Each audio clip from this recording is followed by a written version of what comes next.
but I'll try and keep things moving still.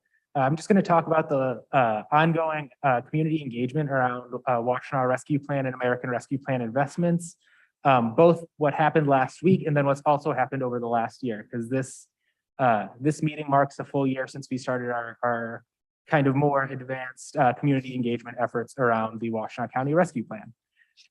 So just as a reminder, last July into August, we did a couple of things. First, we held 10 virtual and in-person town halls. In-person attendees for those, whether it was in a Zoom room or coming out to one of our in-person events, we had over 100 people attend live those different town halls, and all of the ones that were live streamed to Facebook are still up and now have about 1,000 views total. Another thing we did a year ago was we had that online survey that was out and had about 1,400 responses. And y'all received a report back from that last fall. After that, our next round of community engagement was the listening sessions in November and December of last year, where we went to 3 churches in the 48197 and 48198 zip codes. We held 3 of those listening sessions. Those were town hall style, where folks got to offer their feedback and thoughts and questions. And we had about 150 attendees across those 3 events, which brings us to the last round of community engagement that happened last week. And I'll look to those of you, both staff and commissioners who joined for some of those, if you want to add anything. But we did something a little different. We did public input drop-in sessions. The goal was to provide smaller settings for in-depth education and conversation around 3.0 package. Those locations varied throughout the county. There was one in the Eastern County Government Center, so 14A District Court and OCD office. We held one at the LRC, we held one right out here, and then we held one at Freedom Township Hall. And we hosted 2 during the day, 2 during the evening, to try and make sure that if somebody wanted to come, their schedule was less likely to be impacted by that. So with these events, because it was a new style, there was definitely lower attendance than previous events, but I will say that I felt like there was a lot deeper conversations. Rather than someone standing up and offering a 2-minute comment and not getting a response, we sometimes had 45-minute conversations with people about a wide-ranging topics. A lot were about 3.0 for sure, but then that also ranged into other things as well. And yeah, so I can think back to each different night there was a different type of conversation. Sometimes it was asking questions about things that happened in 1.0 or 2.0. Other times it was really people trying to get just a general overview of what 3.0 is doing, offering input on making sure that as we're looking at these investments, which we saw kind of maintain overall support for, that the design and implementation kind of continue with the themes of making sure that they were going for equitable outcomes, making sure there's inclusive design, and equitable access to those resources. And then beyond that, there was also just kind of a conversation about general county resources, because when you have those kind of longer one-on-one conversations, sure enough, other things come up. And there were at least a few cases where after talking about 3.0, then general county resources, we were also able to give out information and make referrals and give connection to people. So those are some of the general takeaways from last week's meetings. I don't know if anybody who was at any of them has anything else to add. Just wanted to report back, since I know not everyone was able to make it out to one of those.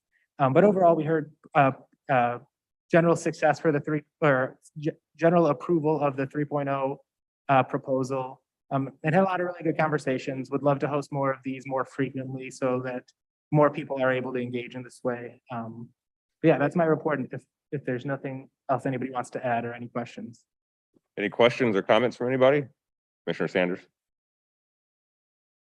Comment. I received a request to at least have a discussion about hosting information sessions about ARPA that include interpreters for those non-English speaking residents that we have, or not English as first language.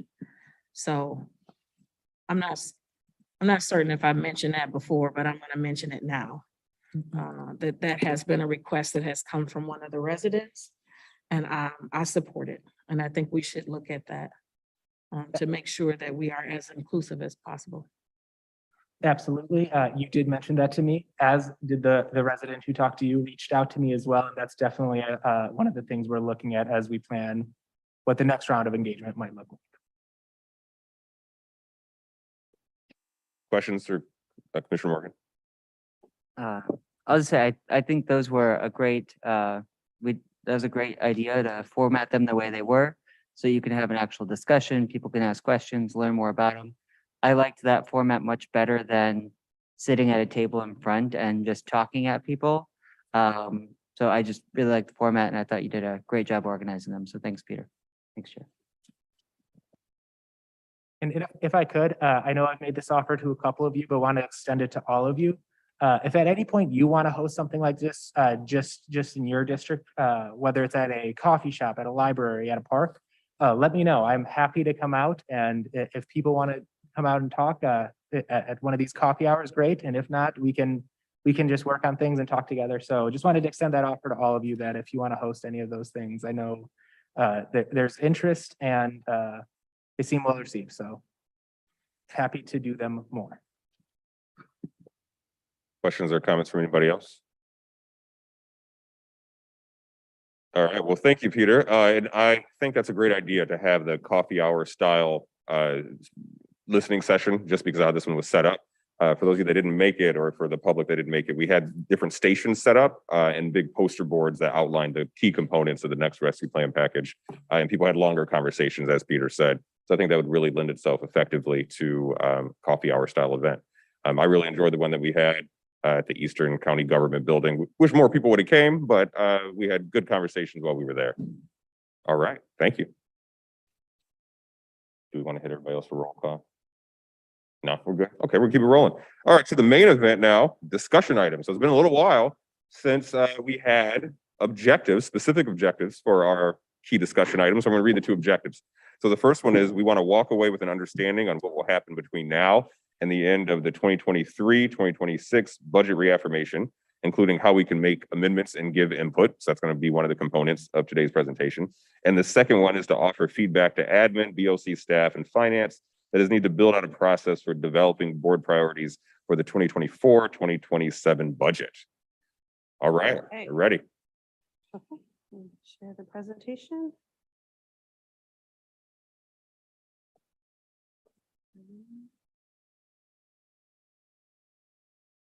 Okay.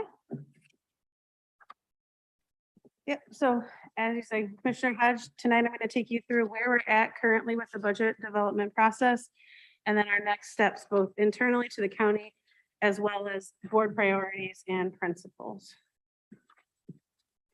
So our goal for the 24 through 27 budget development process was to continue building on the narrative budgeting we've begun working on this year. So our budget process vision was to budget in a way where Washtenaw County budgets in a narrative fashion designed to tell the story of what services and programs county elected officials and departments are providing and what is being accomplished by those programs. And our mission in this process was to extend the budget process to become a 2-year development process, with the first year focused on foundational inputs, including line item review and building program inventories, and the second year focusing on the strategic allocation of resources and developing performance measures for the county and departments. So we're already well into that first year of the extended budget process. We've kicked it off and we've now met with each of the county departments and elected officials for base budget discussions, where we went over the process, expectations, and deadlines. And we began reviewing department line item budgets to adjust as much as possible within the 23 through 26 reaffirmation, as well as identify potential future needs within the organization that we hope to evaluate holistically next year. For the 23 through 26 reaffirmation, our current plan is to bring the recommended budget to the working session on October 5th. The following working session will be discussing potential amendments among the board, and then bringing the budget to the first reading at the board meeting on November 2nd, where any amendments can be officially proposed and voted on, And then the following meeting, having the final adoption on the 16th. I'm going to turn it over to Peter for a minute to talk about his role in budget adjustments. Hello again. So as Catherine mentioned, the second half of this is really going to focus on the second year of this budget development process, but we realize that folks want to make sure they understand how to give input on this year's budget. So we kind of added a step from what has been done in previous years, adding that working session on the 19th to really discuss potential amendments. And we're going to kind of treat that as a working session topic so that by the time it comes to first reading, we've already vetted and talked about those ideas so that as needed, we can make those amendments on that first reading night. So whether it's now or after the presentation on the 5th, if you have any ideas or would like to see any types of amendments in this year's budget, please reach out to me. I'll be collecting those ideas, and then we'll be working with the team to prepare those as we would any working session discussion item, so that when it gets to that working session on the 19th, we're all well prepared to have those discussions about the things y'all would like to see happen in this year's budget. Now, obviously, it's easy to know what amendments you'd like to see after the recommended budget comes out, because that is what you would be amending. But if there are any things you want to see or have ideas before then, feel free to reach out so that we just have them in the queue so that we're able to have everything as prepared, clean, and ready for a good discussion on the 19th as possible.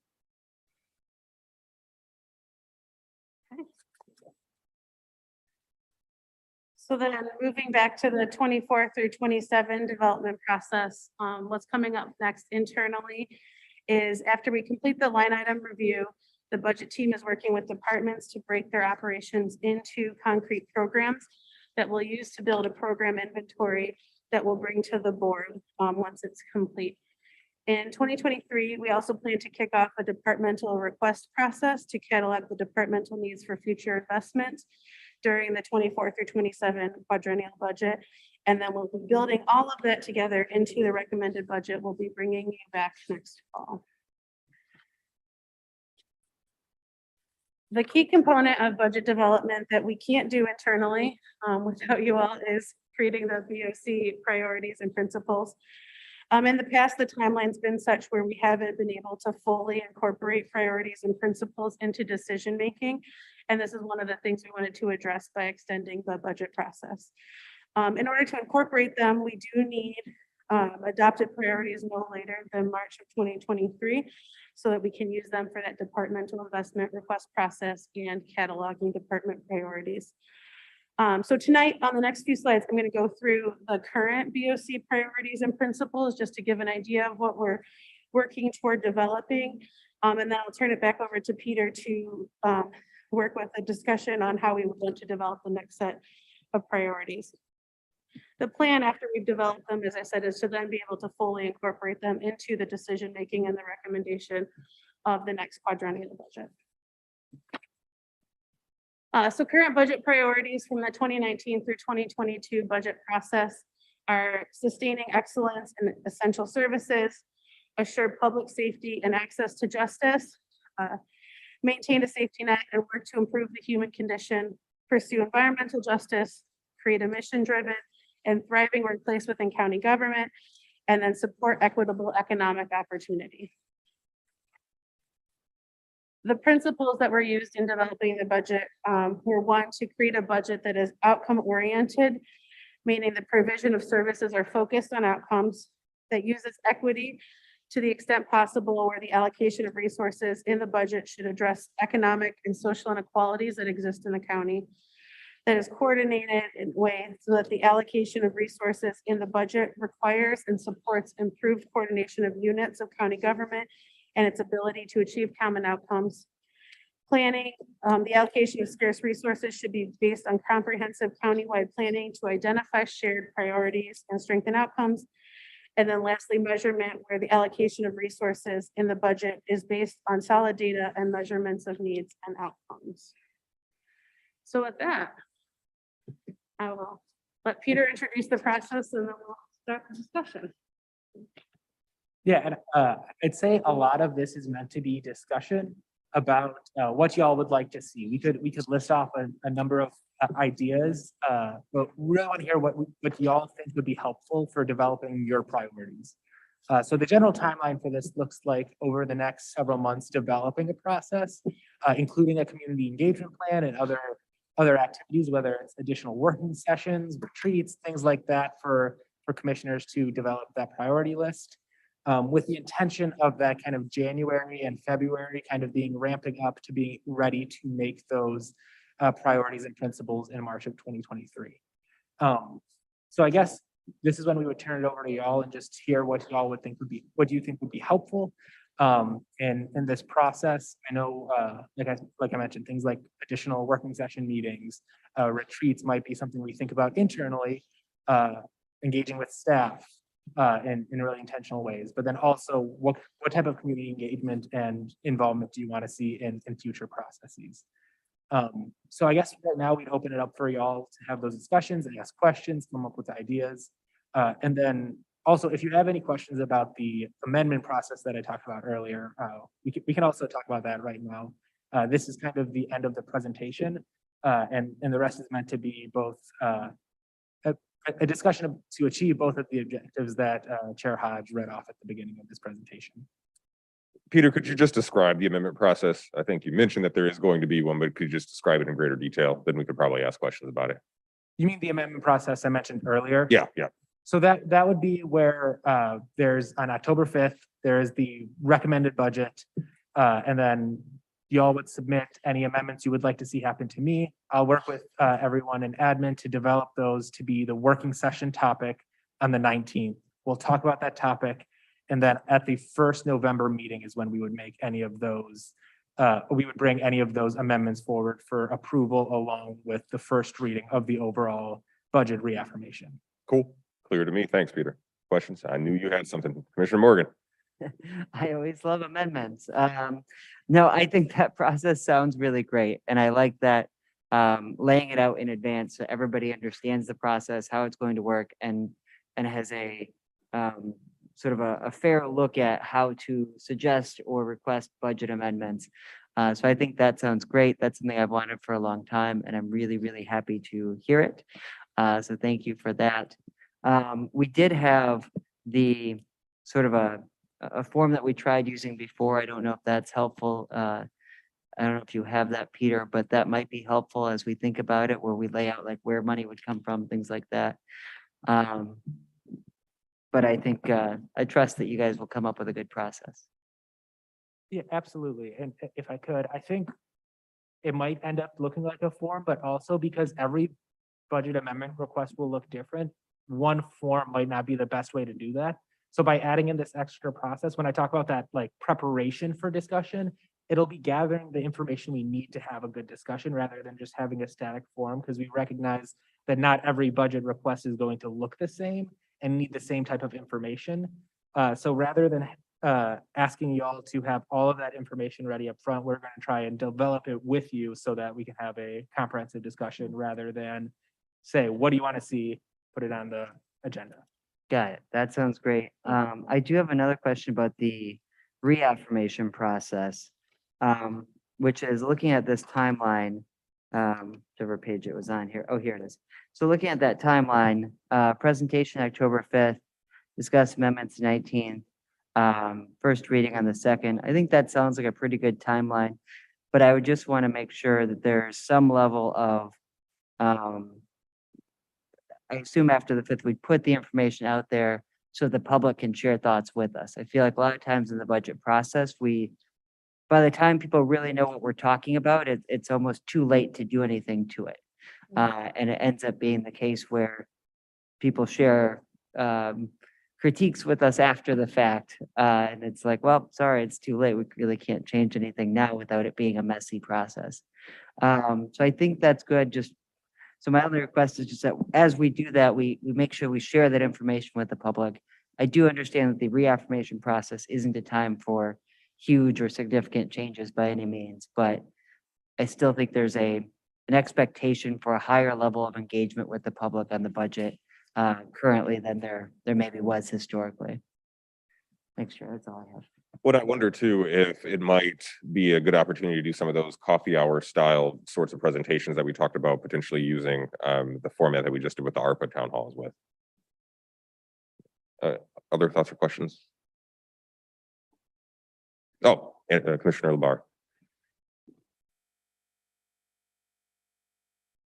Thanks, Chair.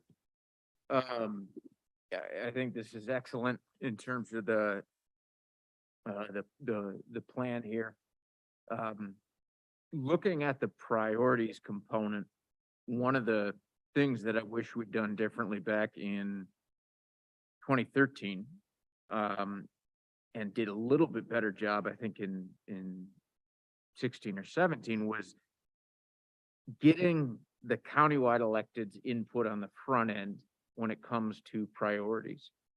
And I think clearly delineating how we view those priorities, either in the context of the budget process, in the context of the board's work, or in the context of the county as an organization that is inclusive of the offices run by the electeds.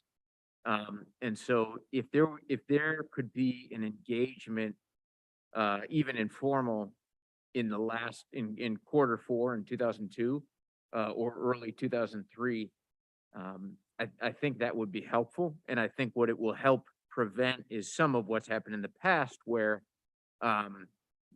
you sort of have to add things in or make a change at the last point. The first time around that I participated, we had human services as the first priority, and then added inclusive of public safety. And there's a whole backstory there that would be great to have on the front end rather than the back end. But I think this looks great, and I don't know the right way to engage the public in a way that gives them a feeling like they are impacting things on the front end. I'm open to just about any idea there. I do think Commissioner Morgan's point is a good one in terms of the difference between a reaffirmation and a total development. The only other thing I would add to that is, when we have public engagement, we've got to find a way, and I don't know the right way, to lay out to the public what is truly flexible county funding and what is pass-through dollars, what is mandated, what is really not movable, because I think that will shape expectation, and will help avoid unnecessary problems. I offer that fantastic observation again with no solution in terms of who should do that or how, but I'm happy to think with you and other staff in terms of that, or if anybody else has an idea, but laying that out I think would be great. This though is thorough and excellent, and really appreciate your work. Thanks, Chair. Commissioner Scott. Oh, you want to respond, Peter? Yeah, I was just gonna say, if I could, I think we're already have a leg up this year versus previous years because we have an entire year's worth of really great presentations from Catherine, kind of explaining all of the different pieces of the budget. So we definitely have a stronger foundation for all of that. And then for that education piece, I definitely think that's going to be a big task. We might need a really, really big poster for that engagement session to explain all of the ins and outs of the budget, but I'm definitely willing to work with y'all on that. I can get off mute. I just wanted to layer on Peter's comments before we get too far into the discussion. I just wanted to let the board know that we have listened appropriately, and I believe we have created a process that that includes the things that you all have talked about over the last 18 months. And before we get too far in, I just wanted to thank staff for helping us frame something that I hope that you all see tremendous value in. We'll continue to go back after these discussions and fine tune our process. And our hope is that we can create a process that meets the needs of our community, our internal stakeholders. And to the point that I heard earlier about including the countywide offices, we've already leaned into a series of scheduled meetings with the countywides. those meetings are focused on operations, but it is certainly an opportunity to engage them in a discussion. Thank you. Commissioner Scott, go ahead. Thank you, Chair. I just want to piggyback a little bit on this, talking to other countywide electeds, to piggyback off of Commissioner LeVar. I think also it's helpful for us, like, we have ideas about what our priorities should be and what we would like to see be done, but we don't, the 9 of us at this table don't operationalize those things. And so I think when we're thinking about our priorities and what we would like to see happen, it's helpful for us to be in contact and to understand from the different department heads and countywide electeds about what their capabilities are of seeing some of those priorities and things that we would like to see happen, because we can have all the dreams in the world, but if that it's not operational, I think that that's important. That's a piece I think sometimes we miss. Like, we're gonna, and it's only because we're dreamers, not no nefarious certain like reasons, but only because we're dreamers. And then I think sometimes it puts undue stress on people who are doing the work. I mean, I know we've all come up with things, and then people doing the work are like, oh God, how are we going to do this? So I think being able to have some of those conversations is good. And I think that, I think what we're looking at in the next budget process is someplace between actually a reaffirmation and a development, that we have seen people talk about how they would like to see the budget kind of more than reaffirmed, more of an overhaul and more changes in budget. So I think we're in this kind of like liminal space between the two of those that makes it a little bit more interesting for us and for the community, and thinking about how we do that community development. I think also the idea of talking about what's flexible spending and what's passed through, what we can't touch, is a good idea. And you said like it's going to require a really big board. Look at me adding more work, just as I say, to be aware of more work. But one of the things that I just thought when we were sitting here was that we could have a particular part of the commissioner website be about budget, with kind of a graphic about what's flexible and what's not. And so have it be kind of broad, so people understand that. That is one way to get out the information, certainly not the only way, but it is one thing that we could do. So those are my initial thoughts. I also just want to echo that thank you to the budget presentations we've had have been fantastic. I think that that's helped. Anybody who really wants to dig in could go back and listen to those old meetings, and to the staff and for all of the work that's being done on this, knowing that we're in this weird, not exactly reaffirmation, not exactly development, but wanting to overhaul things. So thanks. While we're on the topic of the staff or engaging staff, you mentioned earlier in the presentation, Peter, that some sort of internal engagement could be planned. Do you have ideas around what it might look like for us to have some of those internal staff engagement sessions? It's okay if not. If it's just a super early idea, that's fine. So I'll look to other staff people to also answer this, but I know, I think it was my 4th day at OCED, Administrator Dill came to OCED and did like a town hall style just to kind of talk with those staff. So I know that was I didn't know that much about the county, being my fourth day, so I wasn't able to fully engage, but it seemed like folks really enjoyed those. And maybe having those also with commissioners and smaller groups, things like that could be a good idea, but I'd look to others as well. All right. Well, Administrator Dill must have been a great presentation. If you remember, it's the 4th day, specifically it was his 4th day. Yeah, it was great. I was there, and I felt it was great as well. So yeah. So I just wanted to add yet again, just to layer on Peter's comments. I think the town hall style has served our organization well.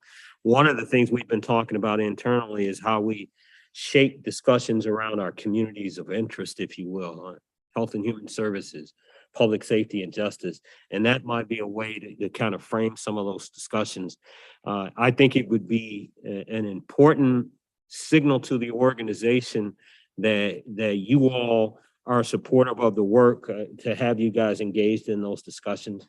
So as we put together that framework, we'll try to make sure that it is inclusive of commissioners for the very reasons that we're talking about.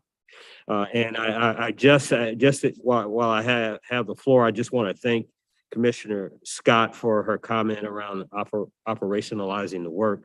That's an important component of what happens here with this process. It's great to have this dialogue, great to generate a set of priorities. But if we're not able to make good on those priorities, I think it sends the wrong message to not only the organization, but to the community. So thank you all again for allowing us to make the modifications that I hope you guys see value in. Thank you. Commissioner Sanders.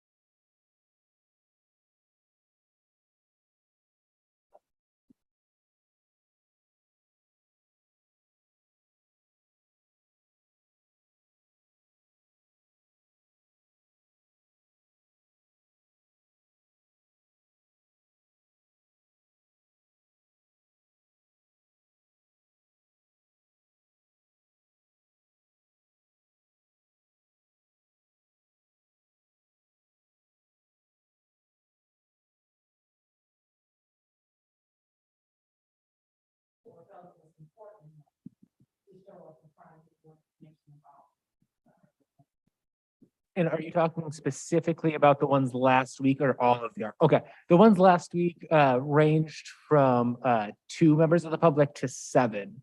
And I think total across the week, we had 16 people across the 4 sessions.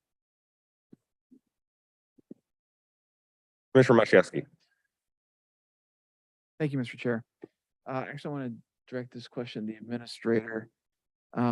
And slide 5 of the presentation, there's a list of upcoming internal tasks. And if you would please expand upon how the development of the budget, the things that are included, what kind of input does staff and departmental leadership have in that process? How does it occur? And when does it occur? So those discussions and that process is ongoing. It happens throughout the year. We have regular engagement sessions with the department head group. We meet on a monthly basis. There's ongoing dialogue with department heads through the deputy county administrator. We have a framework for looking at operations, ensuring that the operationalizing of the work, the resource model is in play.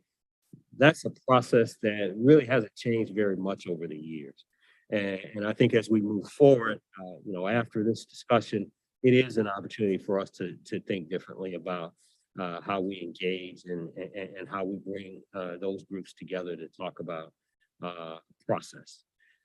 To the point that I raised earlier around communities of interest, to me, that makes a lot of sense for our community, particularly in a COVID environment, for us to think about how we respond to trauma, how we make sure that the resources of the county, us being a safety net, that they're pushed out in the most appropriate way. So the short answer is we continue to use the process that as a process for engagement, not saying that it is the most effective process, but I think building on what we have here, there's an opportunity to make whatever modifications you all think are reasonable and appropriate. Can I follow up with another topic? And looking at the timeline, and I think we heard some discussion tonight about a desire to have maybe a little bit more opportunity for input, maybe a little bit more opportunity between the administration's presentation of a recommended budget and the actual first reading where we or members of the board can discuss potential amendments or changes. And I asked this probably knowing that it's a difficult lift, but would it be possible in future years for the recommended budget to come in September and give a little bit more time for that engagement, for that consideration through the process of working through amendments? And I realize that the fiscal staff probably doesn't want to hear that, but yeah, I think if you build in a little bit more time, there might be some more thoughtful results there and an opportunity to really work through some things. I think as long as we start early, as I think we're doing here, there is an opportunity to modify the calendar. I think, quite frankly, as we look at what we presented this year, that's a pivot from what we've done in years past. Typically, we wouldn't have as many information sessions as we've had, and we wouldn't be talking about as much engagement as we're talking about now. We have a base budget conversation with department heads, and we have pushed all that information back through this office to the board. This process is more expansive, and it's creating opportunities for engagement with a lot of different stakeholder groups. So we are, I think, pivoting in the right direction at the direction of this board. Yeah, I would agree that there definitely is a pivot in that direction, and I've definitely appreciated over the course of the year the focus that we've had here in working session on budget topics. So I think it's been a significant improvement. But one last thing, Commissioner, I actually think, and I won't speak for Tina in this regard. She can scold me tomorrow, but I actually think that, yeah, presenting the budget a bit early, as long as we have enough time to prepare, I think it serves to kind of decompress that whole process, because in years past we've gone through a process where we're rushing to approve the budget, and in some years we've pushed it all the way to the last meeting of the year, and I just don't think that that's the most useful way to push things out. So I do think there's some value in starting early and decompressing some of it. Commissioner Morgan, you had a hand, I think, earlier. Thanks, Chair. I did have one request in regard to the reaffirmation process. In the reaffirmation, the area that we have some involvement in is basically looking at what is the base budget, what did we have last year, and then what do we have for new revenues, or from equalization or otherwise. So I guess my one request would be, for that reaffirmation process, could we see a sort of a clear list of like, what are the new resources we have to allocate, rather than getting all of that just baked into a budget recommendation. Candidly, I'd like to, and then being told, oh, it's all allocated already. The board doesn't really have any input into where that new revenue goes. It'd be really nice for us to have maybe a, I don't know, recommendation, but also a list of like, here's what the new revenue is that came in, and either here's a recommendation of where we think it should go, or, where do you want to see those new resources go? I know there are a lot of things that automatically happen, like wage increases, negotiated salary increases, and things like that, where you need to utilize some of that increased taxable value. But there are a lot of other areas that I felt last year we just sort of all baked in. And then at the end of the process, it came to us and it was like, well, there's no money left to do much with. There's a couple $100,000 here and there. So I'd like us to have some more involvement on where new revenues are being allocated or being spent. And that could even still be a recommendation. We recommend to go to these different departments or these areas for these specific things because of whatever the reason may be. It's always like a good reason. So I guess that would be my one request, is that we have a more clear accounting of new revenue that needs to be allocated and how we can be engaged in that process. So it's one request and reaffirmation. To Commissioner Scott's point, I'm glad she suggested it, because then it's not my request, but it's hers. Just kidding. But no, I think I have heard people say they still don't understand the budget process. And I explained to them, well, we've had presentations for the last several months. Have you engaged in any of them? And the answer is no. And then I try and point them to, here's a working session, we talked about this or that.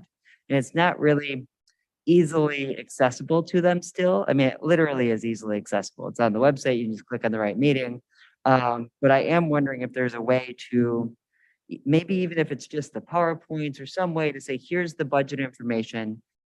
We've presented all this, we've done all the right things, I think, in having a much more transparent presentation and process in the budget, but then just packaging it so that when somebody does decide to engage on the budget, they can go there and learn what they need to learn and have that information. that's making any sense. Because otherwise it's, well, which area of the budget are you interested in? Okay, here's a link to this meeting. And it's just harder for them, I think, to really digest that. So I don't know if there's a feasible way of doing that, but it's a suggestion I have to, that Commissioner Scott made me think of here, for her suggestion of putting some of that in one place so that people can easily see it. I think that's all I had for the budget. Well, and thinking about how to implement that suggestion, I think about the clerk's website where there's the series of YouTube videos on how to register to vote that are just embedded on the website. And since all of our meetings are also on YouTube, we could just embed the YouTube videos. If we added another page, just take those working sessions that focus on those budget items and put it on there that way. Oh, absolutely. Yeah. So I'm not thinking anything more elaborate than it would need to be, just as simple as we can to say, we've done this new process, which is really cool. We've had presentations in every single part of the budget. Here's where, one-stop shop for finding it. I think that would be great. Yeah, that's my only suggestion. Thanks, Chair. And I will also say to this board, I feel like our organization's at its best when we're creating this flexible, this organic document that changes with the changes of our, in our environment. So for us to create this flexible framework, I think it serves us and our community better. So just grateful that you guys are pushing us in that direction, because oftentimes I felt like we had this rigid process that didn't allow for us to respond to changes in our environment.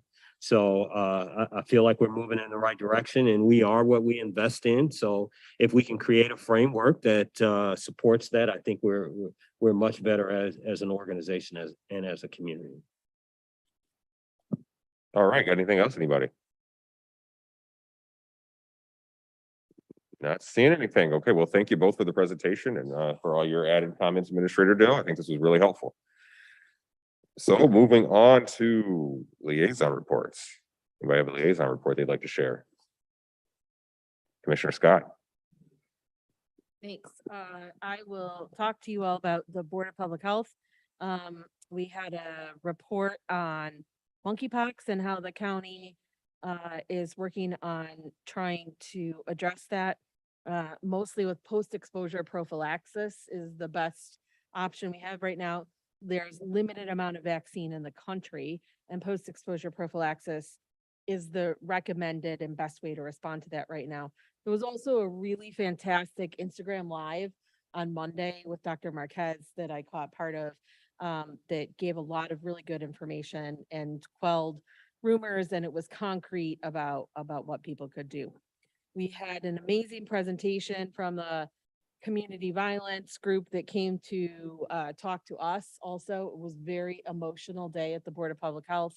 And we are considering as a board how to address gun violence as a public health issue, and the 14 recommendations that group gave to us to try to think creatively about what we can do through public health to address those things.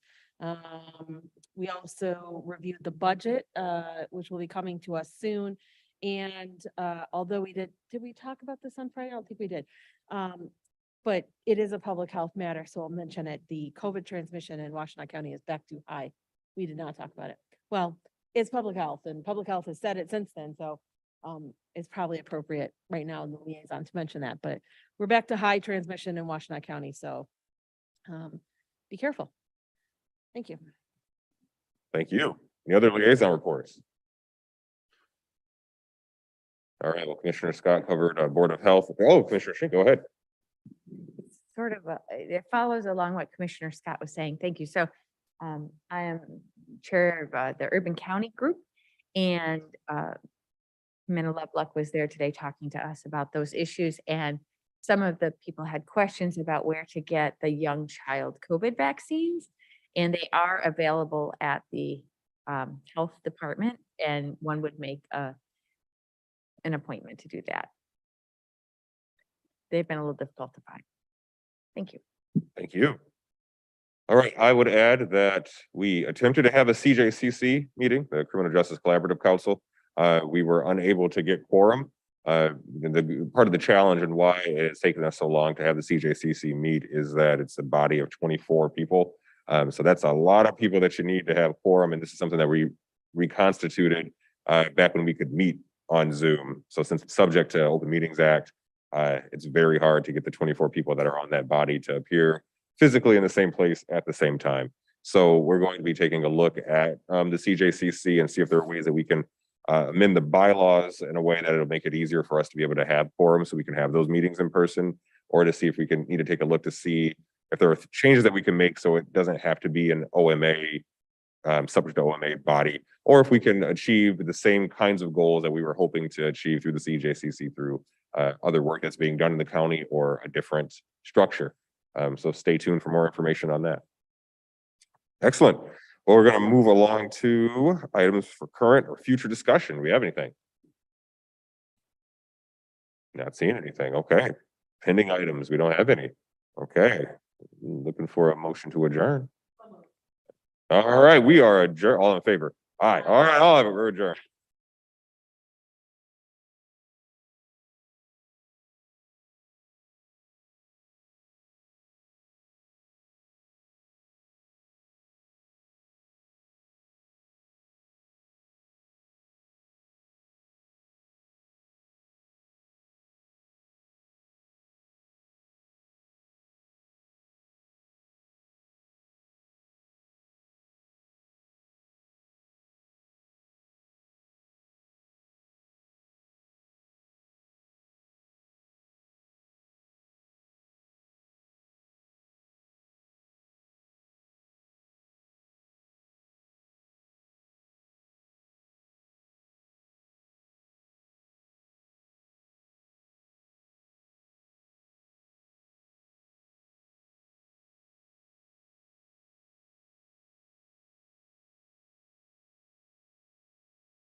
We are going to start with the Pledge of Allegiance. The flag is in the back of the room. I pledge allegiance to the flag of the United States of America and to the republic for which it stands, one nation, under God, indivisible, with liberty and justice for all. Thank you. Next, we'll move to public participation. Each person has 3 minutes. If you'd like to speak, please advance to the podium, and there's no formal order, but just please take a turn, and you have 3 minutes. There will be a green light, and then as you get closer, a yellow light, and then when it's time to stop, a red light. Oh, I'm sorry, I missed roll call. So it'll be just a moment. All right, here we go. Will you please call the roll, Mr. Mulcahy? Commissioner Beaman, Present. Commissioner Hodge, Present. Commissioner Jefferson. Here. Commissioner Labar. Here. Commissioner Machieski, Present. Commissioner Morgan, Here. Commissioner Sanders, Present. Commissioner Scott, Here. Commissioner Schenk. Here. Thank you. We have a quorum. Thank you. Okay, now we can start public participation. Thank you for your patience. And if you could, please state your name and where you live. Not your full address, but My name is Monica Martin Holman, and I live in the Ann Arbor area. And I was here last month on behalf of talking about my son with the CMH services. And I am here again. I'm still waiting on CMH to hold their meeting, hopefully by the end of this month. But I do want to bring up again that from the time I was here until today, I still have had complications with CMH. My son, prior to starting the services again, CMH, we had issue with a doctor that was on his case, and I went all the way to the recipient rights, and they allowed us to switch the care that we was having because she was not listening to the family as far as changing his medication, and he ended up crashing, having to go in the hospital. His medication was, he was stabilized with the medication, he came back out again. And then this cycle was repeatedly. So we were allowed to switch this doctor. Now I'm being told that because of the program that I'm not allowed to switch the doctor again. So that's something that I'm kind of fighting with CMH about. I am concerned because CMH has this funding to service my son, and that's not always being done. He was allowed in the past to not take his medication properly. They weren't following the court order. And so this allowed him to be unstable, and he would, like I said, crash. This crash caused issues in the neighborhood because of his behavior, being off medication, to where the police had to be called numerous times. And it got to the point where we ended up probably having to call the police over 100 times because of my son's behavior. And they were like, well, what is CMH doing? And I'm like, well, we're fighting with CMH. We're trying to get CMH to make some change. We're trying to get CMH to change the medication. And eventually, he would end up in the hospital. So the police, the sergeant at the time said, well, let me call CMH. That it'll help make a difference because we have our own budget, the CMH has theirs. So I think, what is CMH doing? If they're getting paid to service my son, why is that not being done? Why was I having to call the police department to have their time women and employees help me with my son's situation? Also, I feel like I'm being retaliated against now because they have been trying to focus on what I'm doing as far as they want me to be at the home, calling me first to make sure someone's there, instead of focusing on my son. Again, I'm not on court order. CMH is in court order by the judge. My son is in a court order. So that's where the focus needs to be more on my son and not on me. And what I'm saying. So the last thing is that I know I've been reaching out to the email for CMH to be able to send an advance email before the meeting, and I have not been able to get in contact or get a response from the people who I need to contact and send an email out before the meeting. Thank you. thank you. Welcome. Hello. My name is Tabitha Harris. I'm a resident of Washtenaw County. I reside in the Ypsilanti area. And I just wanted to say that the mental health system in the United States is broken. Not treating the mentally ill properly is causing a revolving door of the criminal justice system where they do not belong. And I honestly thought that Washtenaw County was an exception to this, and sadly, I found out that it is not. When I worked here as a, in Washtenaw County as a public defender, I remember when they wanted to just arbitrarily move the public defender's office from the nice building space they had and downgrade them to another spot because CMH's budget was hefty for the county and the county was trying to cut costs in other areas to accommodate CMH. And I do want to say that we do plan to address our concerns with the CMH board, but the reason that I'm also addressing here is because of the fact that the county does fund CMH. And although I'm not no longer an employee of Washtenaw County, I am a resident of Washtenaw County, and I have to ask, where is this money going to? Because after working alongside with my friend that just came up here, Monica, she fought tooth and nail to get her son the appropriate mental health services. And I didn't realize that CMH is failing the mentally ill consumers in Washtenaw County that they're supposed to be servicing. I watched my friend have to get legal help in excess of $8,000 for CMH to provide services for her son that he needed. She was embroiled in numerous appeals, which CMH presided over and denied. And I asked how many family members will go through all of this for their loved ones. Many mentally ill persons do not have the support that my friend has. And I'm sure many do not know what to do and throw their hands up in frustration and disgust. And where does that leave the mentally ill? Free to run around Washtenaw County, causing havoc or engaging in criminal behavior. Standing alongside her with this case made me realize that there needs to be some sort of investigation into what CMH is not doing for their consumers and a correlation to the criminal justice system. At the time that I was working here, I always thought that Washtenaw County was a top-notch for mental health treatment. I had many clients that were under CMH's care that were constantly in trouble with the criminal justice system.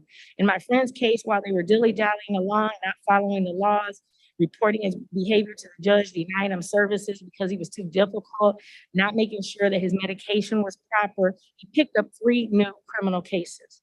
And additionally, I found it troubling that CMH actually makes mentally ill people responsible for their treatment. So in other words, if they don't want the services, they use this as a reason to deny them proper services. And we all know that mentally ill people many times do not want treatment, nor do they feel in the universe of their minds that they need treatment. And this is why many have to be court ordered, and it's just the reality that we live in.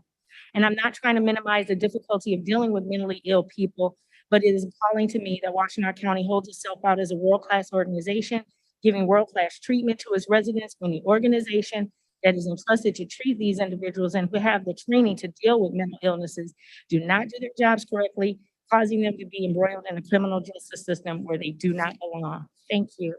Thank you. Good evening, my name is Lafayette Perry. I'm in Ann Arbor, Washington area. I'm also a friend of both the people targeted here.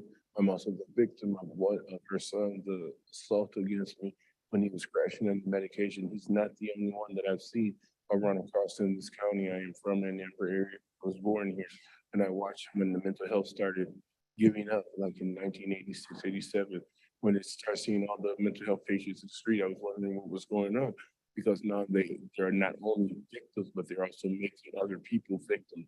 The people in society have the right to be saved, and it's the people that get the treatment. If they have the proper treatment, I'm positive.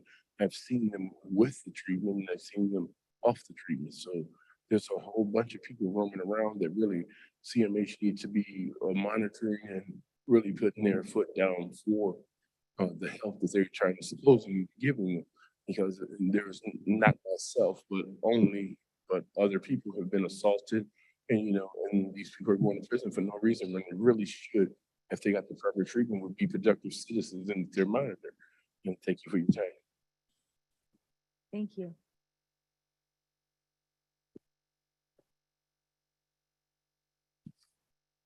Hello, my name is Shannon Polk. I'm the president and CEO of the Ann Arbor Area Community Foundation. I've had an opportunity to meet some of you, but I'm pleased to meet the rest of you. I'm here to say thank you. Thank you for your support of the work that's happening in 220 North Park. Without your support, we would not be looking at an opportunity to have permanent affordable housing. As a new resident of Washtenaw County, my own journey to find housing was challenging, and I have moves.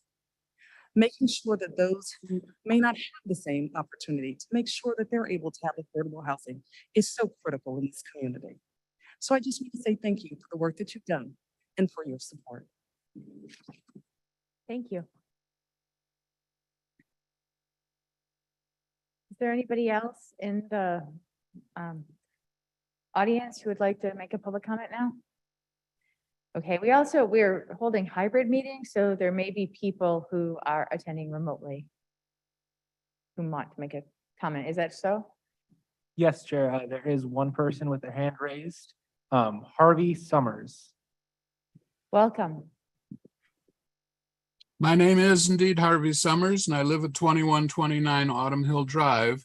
And I'm here to thank new Criminal Justice Collaboration Council, CJCC, the new head, Commissioner Justin Hodge, as well as Commissioners Sue Schenk and Jason Morgan, County Administrator Gregory Dill, County Racial Equity Officer Lise Asbury Payne, County Public Information Officer Crystal Campbell, and County Prosecutor Ellie Savitt, all of whom attended last week's gathering of CJCC members. There is much that the CJCC could be doing, so I look forward to the CJCC returning to an active role to fulfill its purpose to maximize, among other things, fairness of criminal justice agencies in our county. Thank you. Thank you. Is there anyone else? No? Okay. Then we have Commissioner follow-up to public participation. Commissioner LeVar. Thanks, Chair. I just want to say I will follow up with CMH administrative staff tomorrow. I know Commissioner Scott and Commissioner Jefferson join me in terms of trying to make sure we're responsive when issues like this come up with CMH. Obviously don't know all the facts, but we'll commit to doing that. And just wanted to thank, I don't know if I should direct it as president or CEO Polk, but we appreciate her coming up and saying hello and congrats in that position. Wonderful to have you. Thanks, Chair. Thank you, Commissioner LeVar. Commissioner Morgan. Thank you, Chair. Just want to say thank you to Ms. Polk for joining us and the introduction. I think there's a long history of partnership between the county and the Community Foundation, and look forward to seeing that continue. So thank you so much. And I represent the Ann Arbor part of the county, and so I share your concern around the challenges that come with housing and finding a place to live and to afford to live. So we're glad you're here and appreciate that, and look forward to meeting you more. Thanks. Thanks, Chair. Thank you, Commissioner Morgan. Commissioner Scott, and then Commissioner Hodge. Thank you, Chair. I just want to say thank you also. Yes, many of us have had some of those same issues. Every once in a while, when I look at what my home value is, I am both shocked and pleased. It's a double-edged sword. My dad says, maybe you should sell your house. And I say to him, and move where? So it's definitely an issue. So thank you for coming. It was nice to hear your comments, and I'm looking forward to the work we're going to do together also. I will leave it to Commissioner LeVar to get back to us on some of the concerns raised about CMH. And then I just want to address those in some way, mirror some of the concerns that we have that were comments submitted ahead of the meeting about what we're paying people who are working in frontline services for our county. I think we addressed some of that tonight with the ARPA funds, but it's obviously a continued issue that we'll need to look at, especially when we're talking about commissioner budgets and priorities. What we're paying people who work for Washtenaw County will be one of my main priorities as we go forward. And then finally, I want to address a public comment we had about spending on license plate readers and it castigating us for spending that money on license plate readers. I just want to note, we did not spend money on license plate readers, and those concerns should go to Ypsilanti Township, not to the Board of Commissioners. And quite honestly, I would agree with you on your concern about that spending. Thank you, Commissioner Scott. Commissioner Hodge? Thank you, Chair. I wanted to thank CEO Pope for coming out too. Very nice to meet you. I really appreciate your commitment to working to help us address the affordable housing crisis we have in our county. I want to thank Harvey for coming to the CJCC meeting, and I hope that the conversations we had when you were there were productive, and hopefully you'll continue to attend those meetings as we figure out how to make them very effective. And I echo what Commissioner Scott said. We are not supporting the license plate readers here.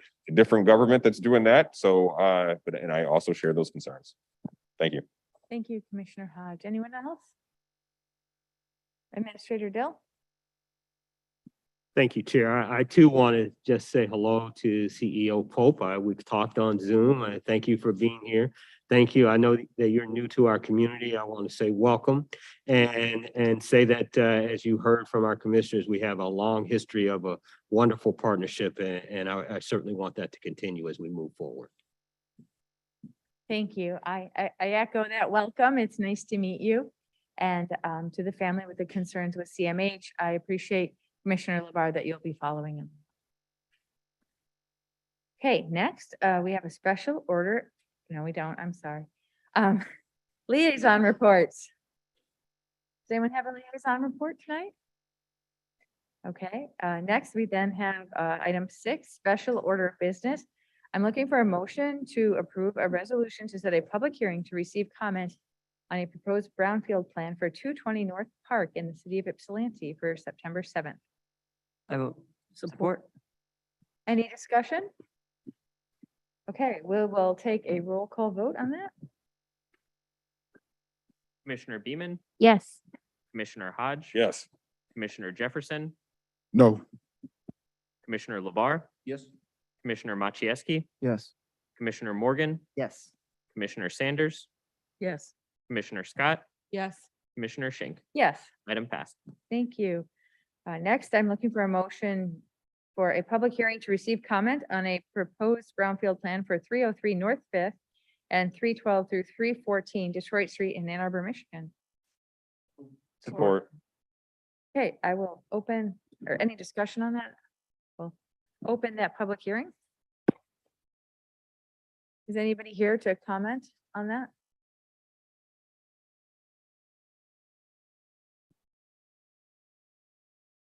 Thank you, Commissioner Schenk. My name is Ken Garber. I live in Ann Arbor. My concern about this brownfield plan is climate impact. There are geothermal wells on this site, which is a big plus. Those wells are currently being used to heat and cool the marketplace building next door at 201 Catherine. The original 330 Detroit Street site plan submitted last year to the Ann Arbor Design Review Board indicated geothermal for this new building as well. That's in line with the city's 820 Climate Action Plan, which assumes no natural gas in new construction.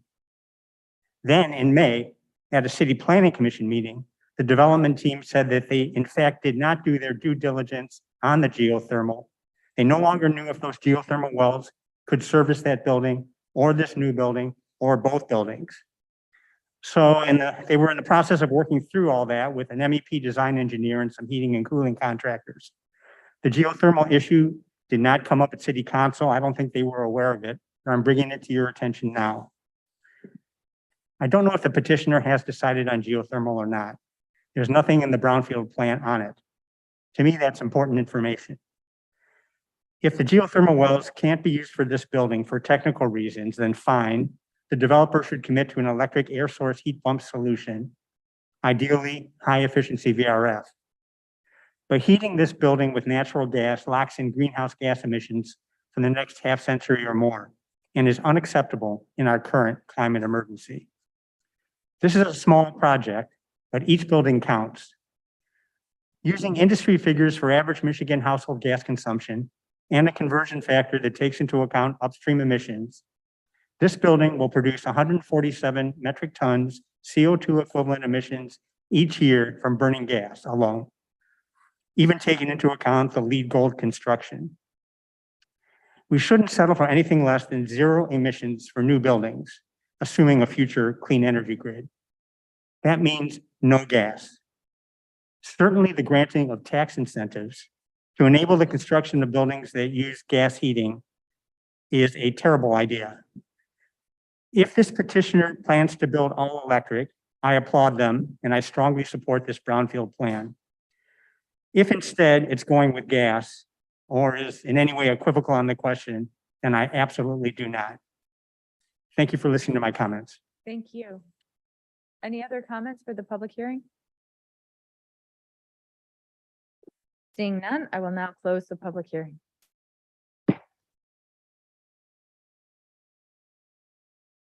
Next, I am looking for a motion for appointments. Thank you. Any discussion on appointments?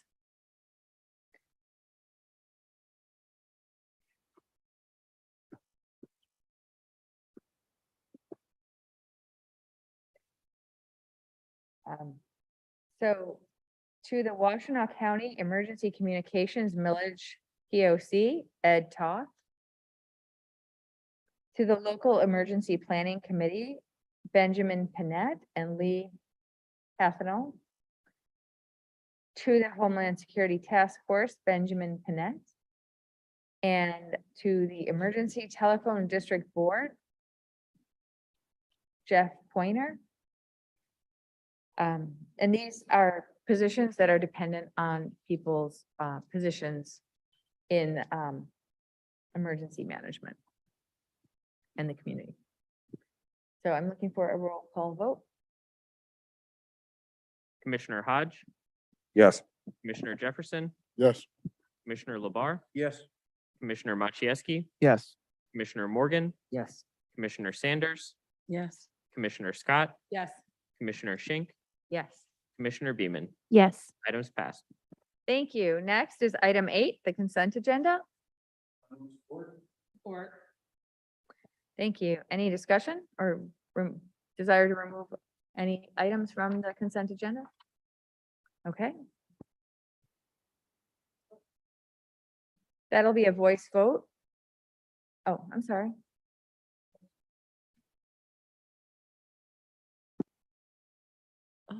I think it would be item I. Oh, sorry. Okay, I moved too fast, I think. Yeah, there's no I in the consent agenda.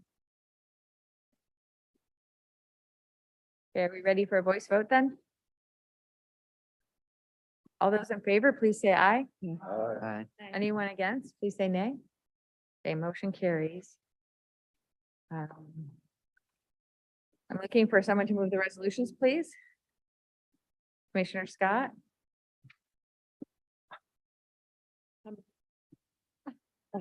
Move the final reading and second reading, so 9(1)A, a resolution oh, to, Commissioner Scott, yes. excuse me, we have a rather long and complicated script to go through before you make that motion.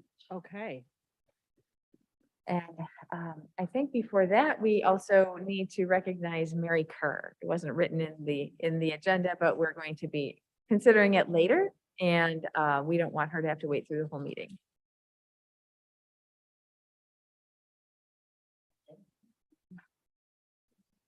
She's on Zoom, right? So.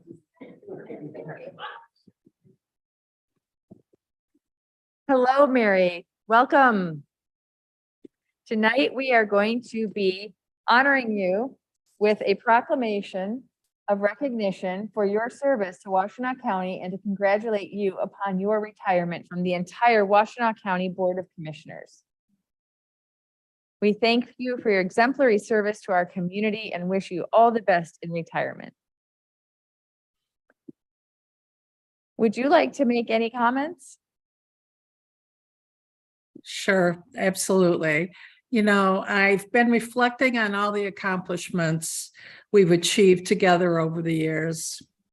I wish I had words to say how much you all mean to me and how grateful I am for your leadership and your vision and your guidance over the years. You make our community a better place, and your work as commissioners has a positive impact on so many people throughout Washtenaw County. So thank you, and thank you for the honor to work with you and administration as president and CEO of Destination Ann Arbor for the last 27 years. From the bottom of my heart, I wish all of you the best professional and personal success ahead of you. And that's as I enter a new chapter in my life. I look forward to keeping in touch with each and every one of you. Thank you again so much. Thank you, Mary. It is just like you to use an opportunity to speak, to thank others because you are always thinking of others. Commissioners, would anybody like to make comments? Commissioner Sanders? Mary, I just want to say congratulations on moving forward to your next chapter.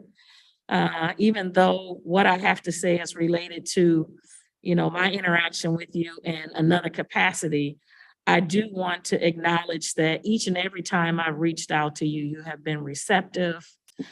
You've not pushed me off on anyone else. You've answered and responded to the request.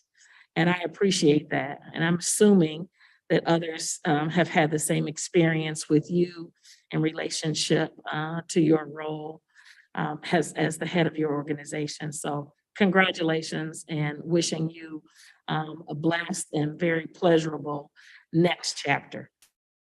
Thank you, Commissioner. Thank you. Commissioner Morgan? Thank you, Chair. Mary, I just want to say thank you, thank you, thank you. You've been far more than just a colleague through our partnership between the CVB and the county, but truly a friend to many of us, if not all of us. And you will be missed in your presence, but hopefully we will still have the opportunity to see you and to interact with you, and hopefully you will have less on your plate in your retirement. But I just want to say, I mean, you are one of those people who has been a staple of this community and a staple of good things happening, hard work, dedication, and just passion that I have seen since the first day we met. It has truly been a pleasure and an honor. And I'm so happy for you to have this opportunity to retire, and just so appreciative of who you are and all of the amazing things that you've done over the years and the support you've been there for with all of us. So thank you, thank you, thank you. You are amazing, and we wish you the best. Thank you. Thank you, Commissioner. Thank you. Commissioner Labar? Thanks, Chair. Mary, I'll keep it brief, but just say that you are the gold standard for the job you have done and the decency you display. You are of this community and for this community. And we will have a new Destination Ann Arbor director and directors in the future and so forth. But your time will be marked as special because of the human being that you are.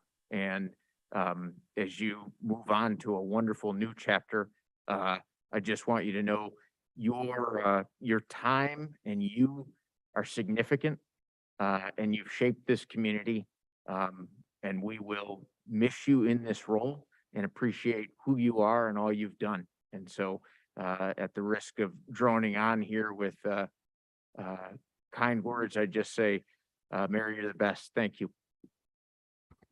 Thank you, Commissioner Labar. Thank you. Commissioner Beaman? Thank you. Mary, I just want to say that you've just done such amazing things for our community, and you truly are visionary. You were placemaking before that was even a word, and understanding how industry and business fits into creating a true destination. The things that you've done with the pipe fitters and the unions coming to Washtenaw Community College, to all of the different ways that you've integrated with business and the growth that we've seen here. Again, it's not something you see really anywhere else, and you've just been a visionary and have very huge shoes to fill. So I wish you all the best in your retirement and your next chapter. Thank you, Commissioner. Thank you. Commissioner Jefferson? Thank you, Chair. Hello, Mary. It's been an experience of mine that you have this steadiness about you, professionalism about you, and always eager to be able to see the other side of a situation when things aren't equally talked about, or things seem to be brought about that may cause controversy. You've been so, I've been so appreciative of how you handle yourself, the calmness that you share, and the ability to see both sides of the situation. And then as things get worked out, your acceptance of all the things that get to a solution, and your ability to make sure that all of the county restaurants and hotels are treated with respect as far as their ability to bring in revenue for this county. You know, you were there when the merging of this Ann Arbor destination happened, and that was a challenge, and you faced it well. Like I said, you're a consummate professional. I believe that my wife would say the same thing, and she loves you also. So we're going to be around, and we'll see you as you continue your next chapter. Thank you for all you've done for City of Ypsilanti and for Ann Arbor and for Washtenaw County. Thank you. Thank you, Commissioner Jefferson. Thank you. Well, thank you again, Mary, for coming to be with us tonight, and we wish you all the best in your retirement. And thank you for all the service that you've done. We haven't even begun to touch all the things that you've done out of kindness, out of forethought, and out of care for our community. So just thank you again. Thank you so much. Thank you. Good night. Good night. Okay, now I'm going to ask for a motion on item 11-1A, the ARPA package. I'm sorry. 9-1A. As a typo. 9-1A, the ARPA package.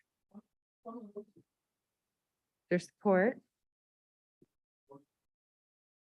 We have some cleanup to do on this item.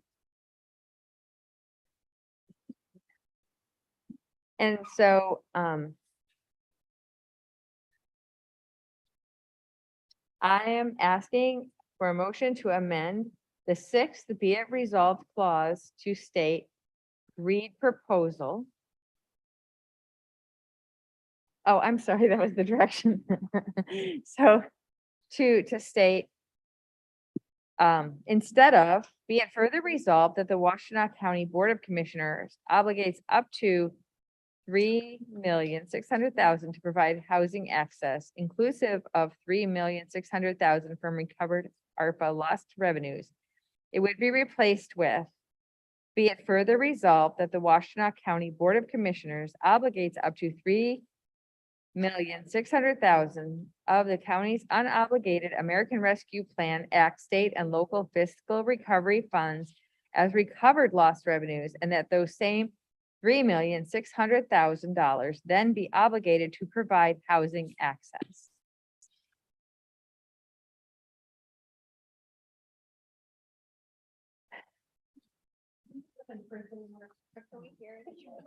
I have a copy, and I could ask Mr. Lindeman to make some copies for everybody. It is complicated.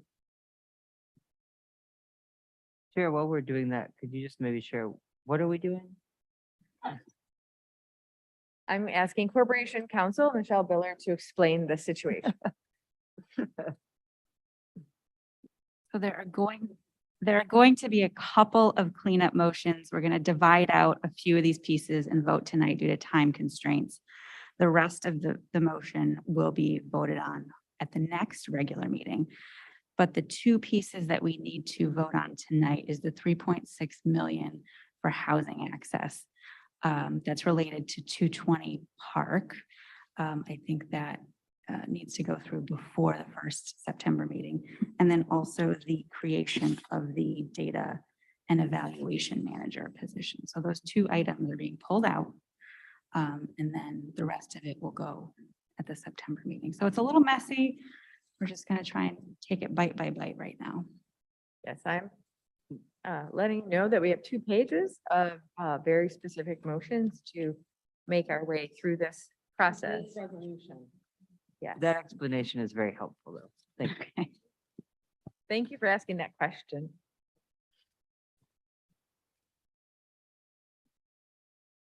No, that is the only major language change. It's the 6th, be it resolved clause.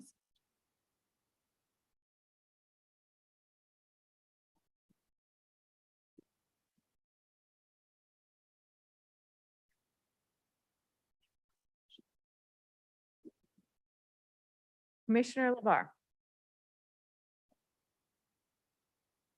I'm sorry, I just couldn't keep track. The motion has been made and seconded, but do you need an amendment? Can it be done via friendly amendment? Procedurally, how should we proceed? Corporation Council.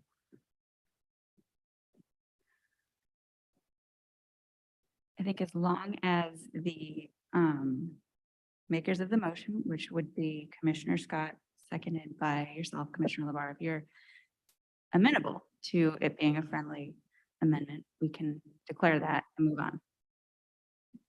I am amenable to Okay, that. okay, great. All right, How does that change this long script? so now we have a second cleanup item relating to the 7th be it resolved clause. And we're striking 2 words, and it was just an error that those words were included. And that would be and sewerage. That's in the 7th be it resolved clause. So we're just striking and sewerage. So if you would consider that as a friendly amendment, we could. Friendly. All right, we're all friendly. Okay, So do you want to keep on with your explanation you're doing? if you're comfortable. Well, yeah, I think that works. Well, so Corporation Council approached me right before the meeting with this Complicated. series of motions that will amend our resolution to make it reflect the reality of what we're trying to do. So that's why I'm asking her to explain it. Would you like to? Yep, so now we need to postpone the remainder.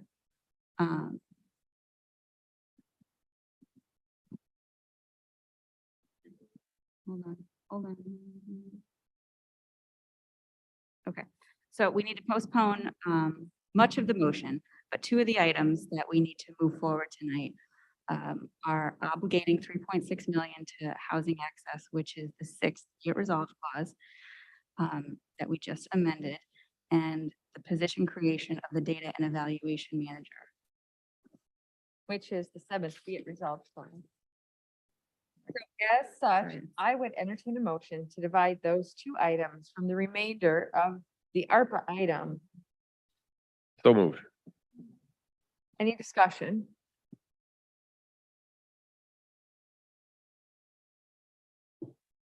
I thought I heard a yes. Is there any discussion?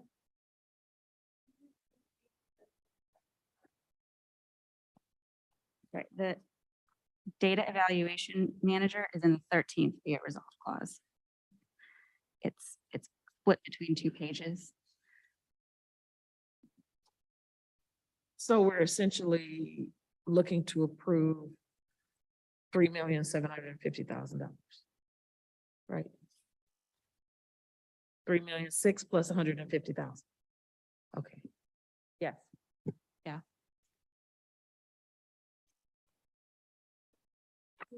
Do we need to vote on those 2 things separate now and then take the rest of this agenda and adjourn it to a time certain? Yes, we're voting to divide those 2 items out, Okay, and then we're going to postpone to time certain, okay, and then we're going to vote on the 2 items. okay, all right.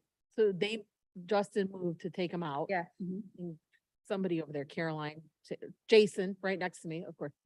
Okay, so so- now We're on discussion, we're on discussion about taking those out. dividing the 2 out. And I'm concerned that there's Not about the items themselves, Correct. just about taking them out. Dividing them out. Okay. And I'm waiting because I sense that there may be some more discussion on this item.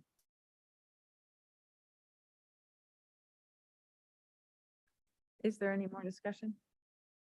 Commissioner Hodge? Thank you, Chair. I'll do discussion while our colleagues look for more discussion. I just say for people that are watching, what we're trying to do is move quickly on these items because they're time sensitive. And since this was already on our agenda, we have to deal with it as it is. So that's why we're going through and pulling it out. Sorry, it looks so complicated and inefficient, but sometimes things get a little complicated. Thank you, Chair. Thank you for that explanation.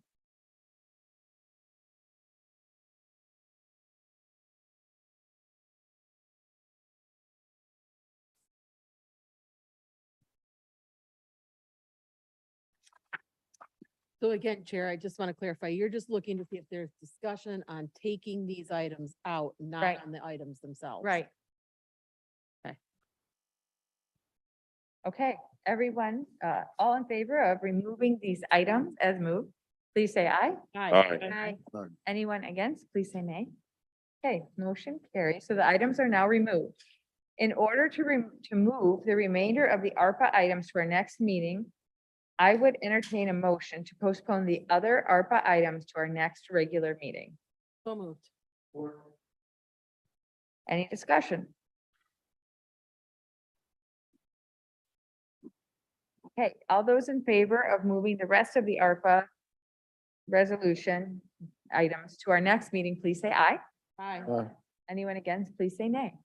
A motion carries. We now need to vote on the two items that we divided out. Number one is $3.6 million for housing access. Number two is position creation of a data and evaluation manager. I am looking for a motion on, motion's already made. Okay.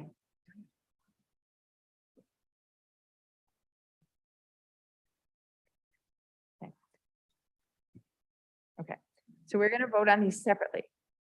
All those in, no, we're going to ask Mr. Mulcahy to. Oh, sorry. This is very complicated. Discussion on these two items, the $3.6 million for housing access and the position creation of a data and evaluation manager. Is there any discussion? I'm just interested in exactly what is the 3.6 million being provided to do? Are we helping with the purchase of land? Are we, what?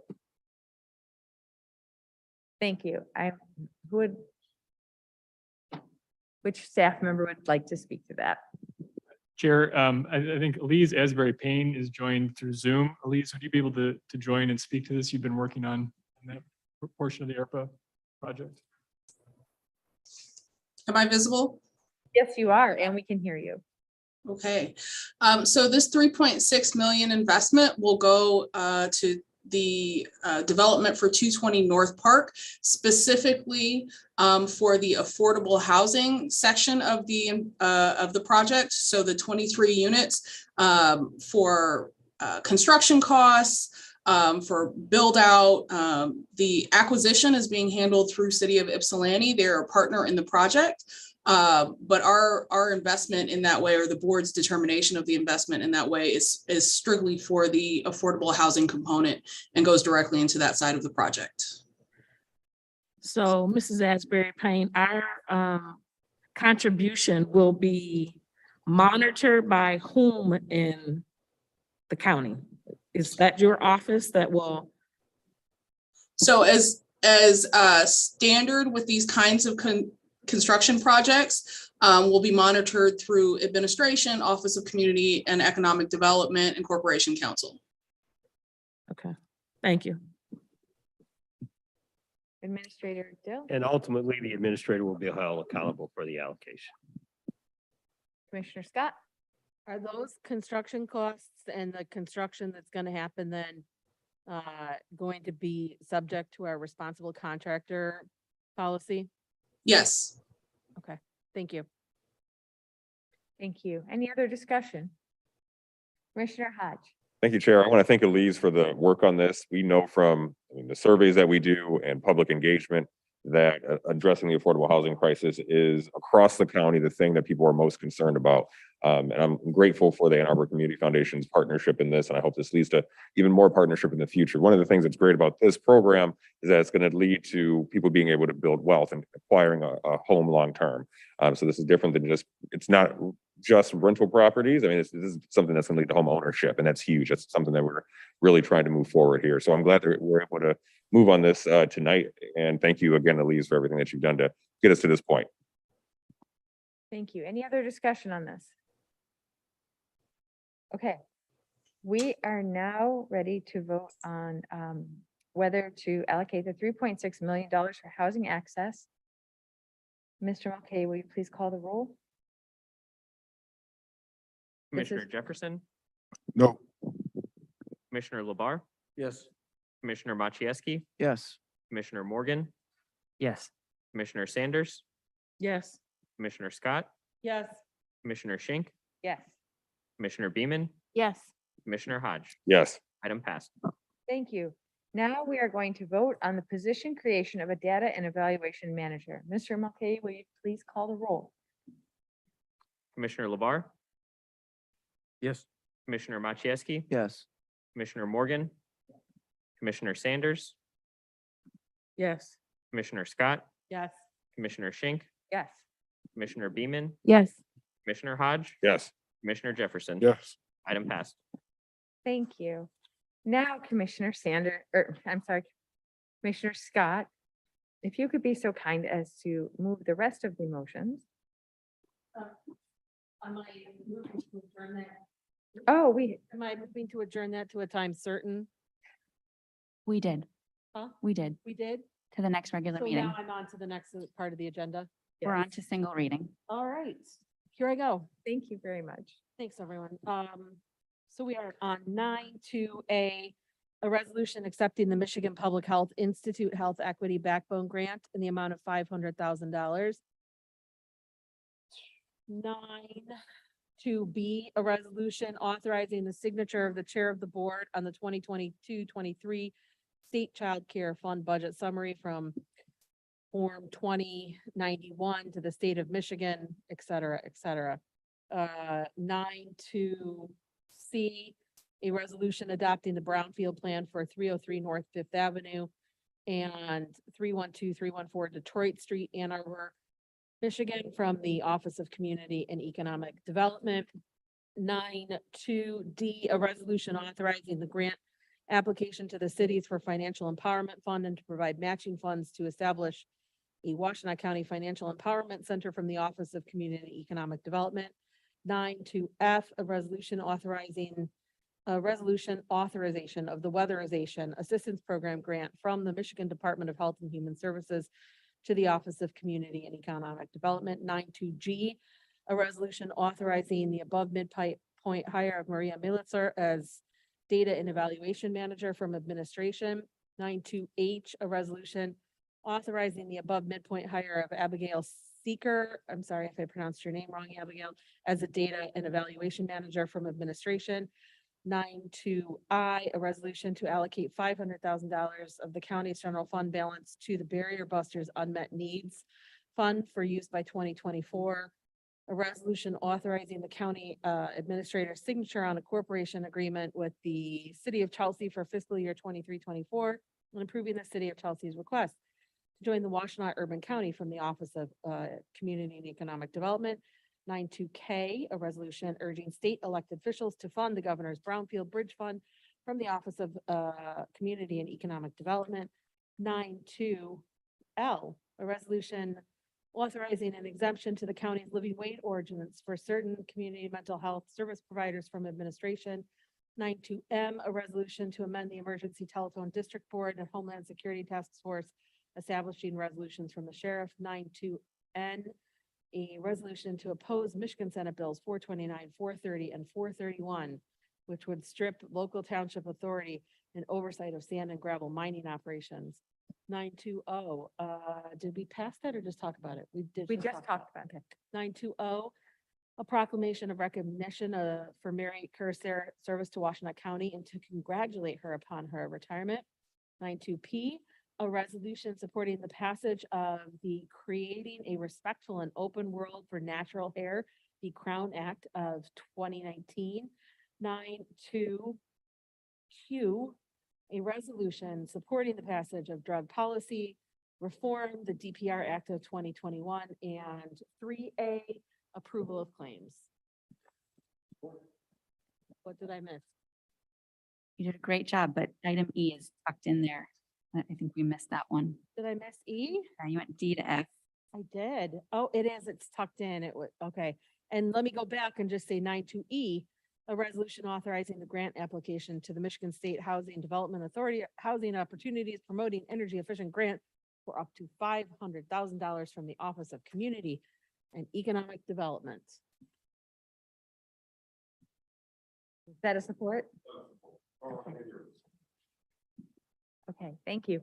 Does anybody want to pull any of these motions for separate consideration? Commissioner Beaman? I would like to pull N, please. As in Nancy.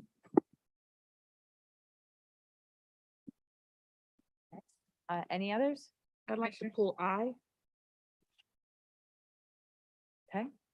C. See?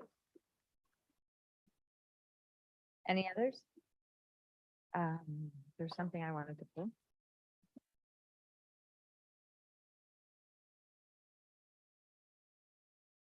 Okay, that was what I wanted to pull. Anything else? Okay, let's vote on the ones that are left, right? Discussion. Okay, thank you. Any discussion on the ones that were not pulled for separate consideration? Okay, Mr. Mulcahy, will you please call the roll on all of the resolutions besides C, I, and N? Commissioner Machieski, Yes. Commissioner Morgan, Commissioner Sanders, Yes. Commissioner Scott, Yes. Commissioner Schenk, Yes. Commissioner Beaman, Yes. Commissioner Hodge, Yes. Commissioner Jefferson. Yes. Commissioner Labar. Yes. Items passed. Thank you. Discussion on resolutions 9C. A resolution adopting the brownfield plan for 303 North Fifth and 312 to 314 Detroit Street. Commissioner Scott. I felt that the comment we heard during the public hearing, I just wanted to understand like more about, and I think that gentleman is gone, but, if we could know more about what the builder's plans or the development plans are there about the energy for that building. And if there was a way to wait until we heard from the builder. Not coincidentally, it seems that the builder is here. Oh, hey, great. Welcome. Fantastic. Thank you. So we heard concerns. I don't know if you heard that. Yes.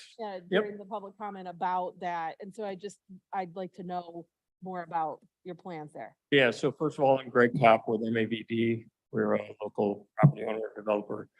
We've owned that property in bits and pieces for 20-some years. We put in those geothermal wells around 2010 as a kind of our own pilot program to heat and cool the building across the street, the Marketplace building. And at the time we submitted, we weren't certain we could reuse those. We've since met with a contractor out there and we intend to reuse them at a minimum in their current condition. So we haven't completely evaluated what we're doing with the new building, but we're going to lower them and reuse them. So you think geothermal will be used for the new building, the geothermal wells? No, we don't know that yet. Those wells serve the building across the street.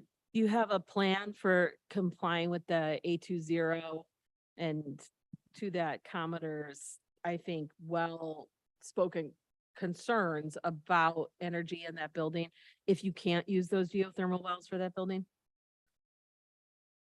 Yeah, so we have full If site those plan. don't work, what's the next plan? Those serve the building across the street and those will remain in that service. The new building that's going up there is fully site plan approved by the city. And there's no requirement for that to be fully electrified because it wasn't a PUD approval. Okay. Any other comments? Commissioner Morgan? Thank you, Chair. So Nathan could speak to this, but from my experience in the Brownfield Board, I think what we're talking about is purely environmental remediation funds in this project, if I'm reading it correctly, which means there isn't really a lot of room to push on that to have, affordable housing or anything like that, because it's purely the environmental side of things. That's my understanding, but Nathan, can you shed more light on that if there is any? No, I mean, in general, there isn't really push on. I guess I'll defer to Nathan here. Thanks. Hi, Nathan Vogt, OCED, Brownfield staff. Glad to see you all. I think this is the first time I've been here in like 2 years, over 2 years. So happy to see you tonight.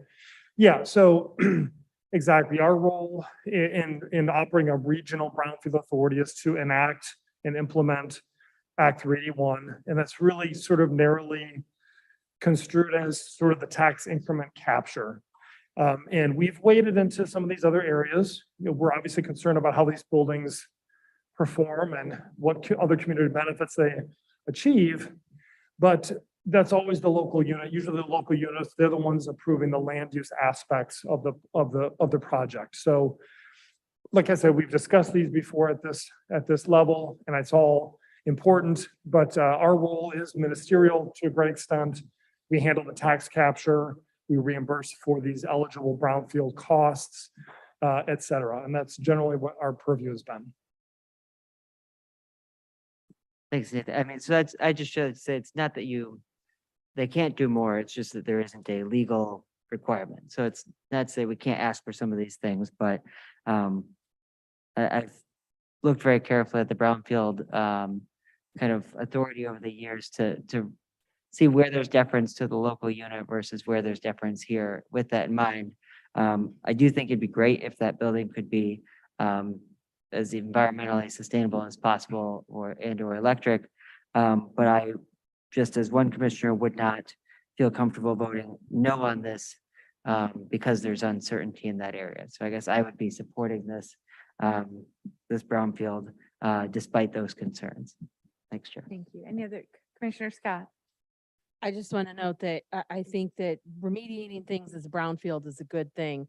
But I want to underscore the concerns that the resident had about the fact that we, this is tax revenue money that we're providing to a builder, to a developer. And I would hope that there is recognition from that developer and builder then in the environmental concerns happening in this world, and that because we will be using taxpayer money to help with this brownfield remediation, that concerns about energy will go into creating this new building as well. So thank you. Thank you. Any other discussion? Okay, Mr. Mulcahy, could you please call the roll on this motion, item C? Commissioner Morgan, Yes. Commissioner Sanders, Yes. Commissioner Scott, Yes. Commissioner Schenk, Yes. Commissioner Beaman, Yes. Commissioner Hodge, Yes. Commissioner Jefferson, Yes. Commissioner Labar, Yes. Commissioner Machieski. Yes. Item passed. Thank you. Next, item I. A resolution to allocate 500,000 of the county's general fund balance to the Barrier Busters Unmet Needs Fund for use by 2024. Discussion? Commissioner Labar. Thanks, Chair. I'm appreciative that we're able to do this. I think at the last couple meetings, there has been, let's say, confusion around the county's role in human services and specifically the exiting of the coordinated funding model. I think this is another example of the ways in which the county funds human services and tries to do so in a way that's both proactive, but also responsive to the reality of the situation. So I'm pleased that we're moving forward on this. Thanks. Thank you. Other discussion? Commissioner Morgan? I just want to say I'm thrilled about this. I think this is a really important investment. Barrier Busters does incredible work. And we have heard over the last several months that there's a need for more funding. And so I'm thrilled to see that we will invest in this. Barrier Busters has the ability to directly help people when they are in most need. And it is an incredible program. So I am very happy that we're allocating additional funds, and appreciate you, Chair, for bringing this to us, and to administration for working with us on that. So thank you very much. Thank you. Other discussion? Commissioner Sanders? So yes, I attempted to get some information about this. And I did finally get a response. I am concerned with this sort of ongoing kind of Band-Aid situation. So I want to be clear. I support the residents. I do think that this is a needed program. but I am not in support of funding this with this 500K through 2024. I think that if they have an immediate need, we should fund that immediate need, and then we need to find a better way to stop making this every time they run out of money, we're being asked to give more money. I also am concerned about, they talk about the number of requests that they've funded, but I'm not seeing anything that shows us how many requests in total they've received and how many requests we were not able to fund. Because it seems like we're not giving the money that's necessary to really support the residents. It's just it's a stopgap every time. I have questions about barrier busters. They're not new questions. And I'm trying to understand, why are we asking for this money to take us through 2024 without asking for more in-depth information? So that is my concern. I did, as everyone else, I guess, receive the report from Mrs. Gelati today, which for me is not enough time, considering the fact that maybe we need to remind people we are part-time. And I don't know about anybody else. I can't just drop everything to read through a report a mere hours before we're supposed to be meeting. So I support providing funding to get them through the end of this year. And in the meantime, making a request for them to give me more substantial information about how many people are not being served, how much money is really needed, and then how much money are we not providing. And I'm gonna throw this piece in there, whether it's part of it or not. I'm personally very disappointed with the way that our housing situation has been going with Hawk. And I'm being nice about not being happy with it. I am beyond frustrated, and I'm not certain that we're managing these needs in a way that makes sense for our residents. And I also would like to hear more from the residents about those that are not being serviced appropriately or timely or professionally. So I wanted to put that on the record. I'm not okay with supporting $500,000 until 2024. Fund them, ask for a better breakdown about what is missing, and then come back to us with a real sustainable ask. Thank That's you. it. So I have a couple comments. The reason that I thought that I do think that this is important is that this fund provides agencies an efficient and effective way to prevent evictions and utility shutoffs and assist with other emergency costs that threaten residents' housing and financial stability. And so the average barrier busters request is a one-time request for less than $1,000. However, if somebody does become homeless, the cost of supporting that one person living in a shelter is estimated to be $29,200 per year. And that can be the result of eviction or utility shutoffs. And so barrier busters functions as in a way like a Band-Aid to get people through a tough time. And for many families who have relatives of means, they might get that money from a relative, but not everybody has the rich uncle. And so barrier busters is very effective in keeping people in their homes. Oftentimes when people have asked for a barrier busters support, they don't come back. And so what I have understood is that barrier busters is funded on a quarterly basis. We have increased our allocation. We have hired somebody to manage that fund and make sure that people are getting what they need. Every quarter, barrier busters runs out of money, not because it's poorly managed, but because there's so many requests. And with the end of Sarah, and I'm pointing over at Peter Lindeman because he has been keeping much of this knowledge. With the end of Sarah, which is rental assistance, we are very concerned, and Teresa Gelati has provided some information to that effect about a funding cliff, basically, that people have been benefiting from Sarah, from the support to keep people in their homes. And then as that ends, people may have this crisis that needs to be dealt with by barrier busters.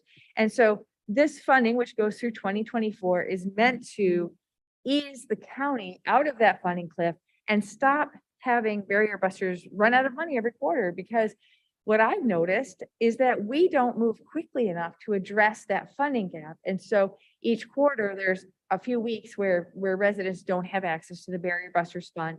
And I don't want to see that continue. And so this is a way to have a more sustainable funding stream going into 2024. And hopefully by then, the situation that developed out of COVID will have dissipated.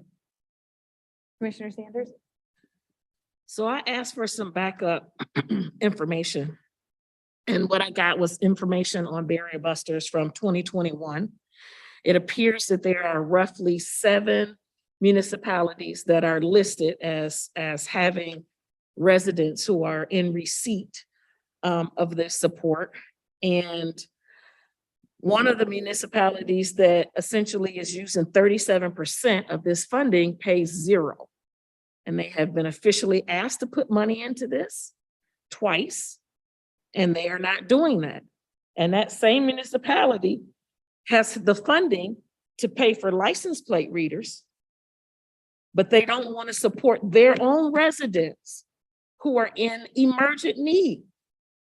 That's problematic to me.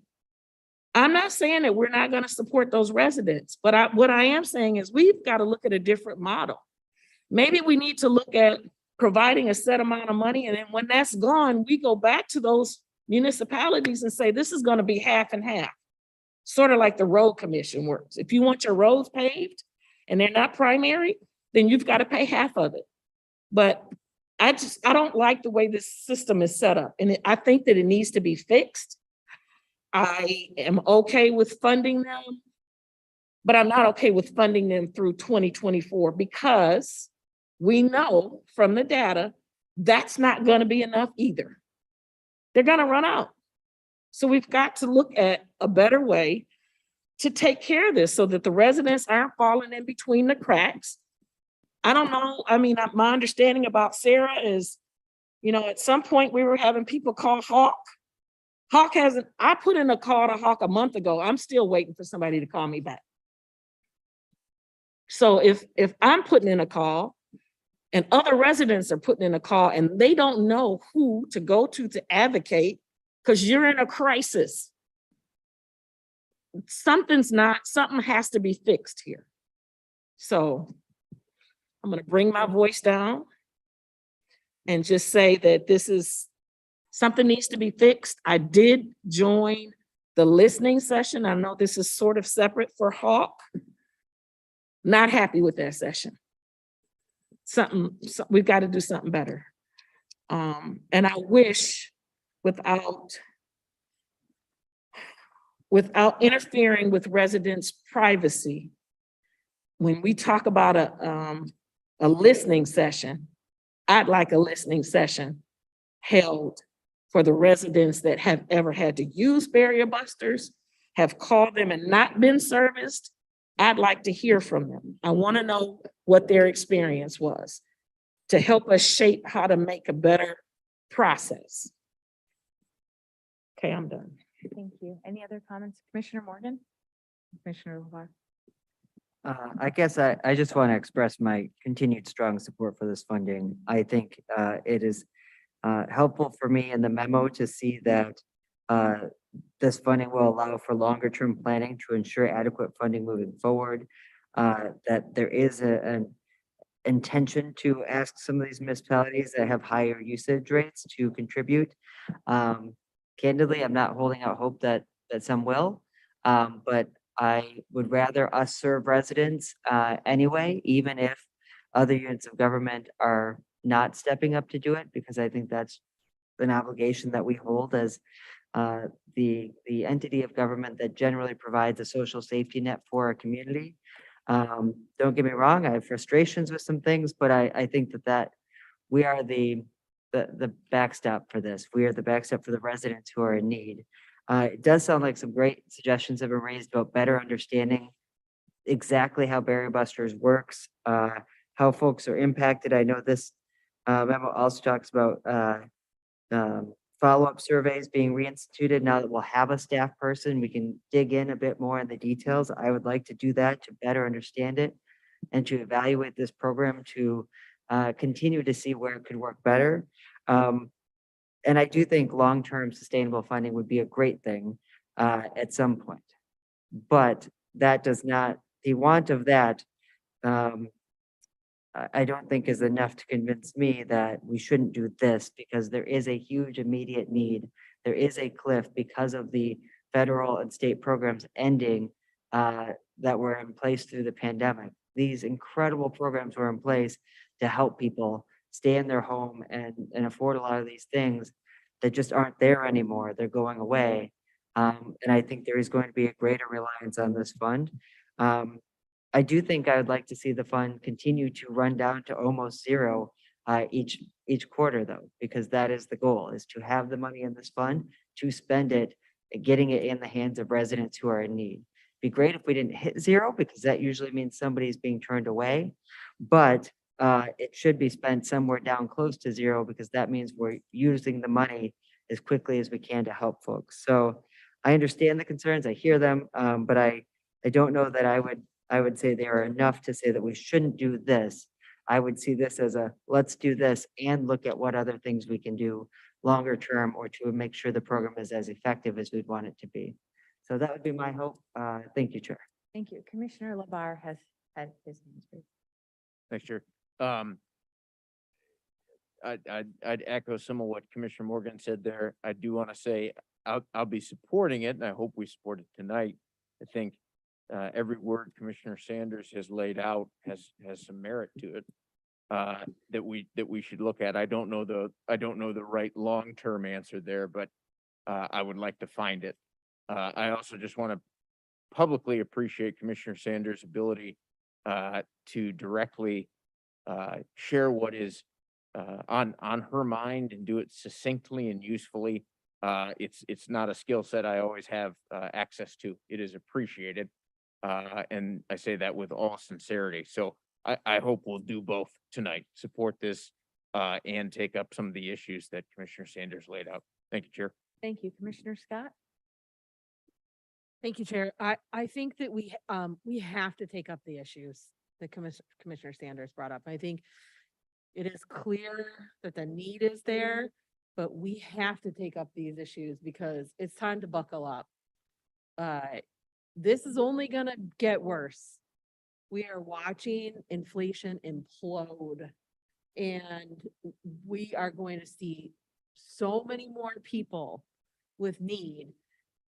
I'm sort of torn because I feel like I 100% understand everything Commissioner Sanders is saying, but also want to make sure that like they've got money to give to people who are going there next week or next month for funding. But I do think that it is imperative that every other municipal government helps us in this need. Like if you are not contributing to the Barrier Busters funds or to these other social safety net funds as part of your government, and you have residents who you know need that help, by God, you have to help. You have to prioritize those human needs, because you cannot come into this meeting and tell me we don't think about it and then you don't contribute the money yourself. So it is going to be time for every government to think about how we are putting people first, because buying a half a gallon of milk is becoming obscene and it's going to become worse.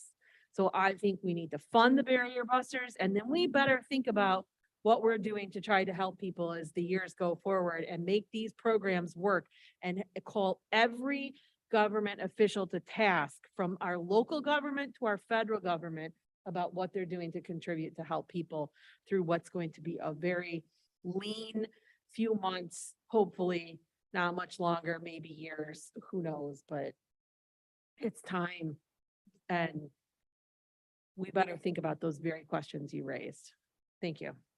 You, Commissioner Hodge? Thank you, Chair. And thank you, Commissioner Sanders, for just really getting straight to the point on this. It's a serious concern every time we talk about barrier busters and funding for barrier busters when we have local governments that choose not to contribute to it.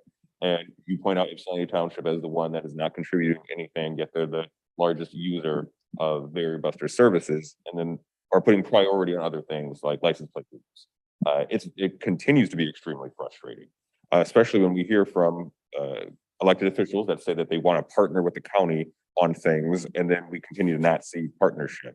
We have a system set up with barrier busters. We run barrier busters effectively.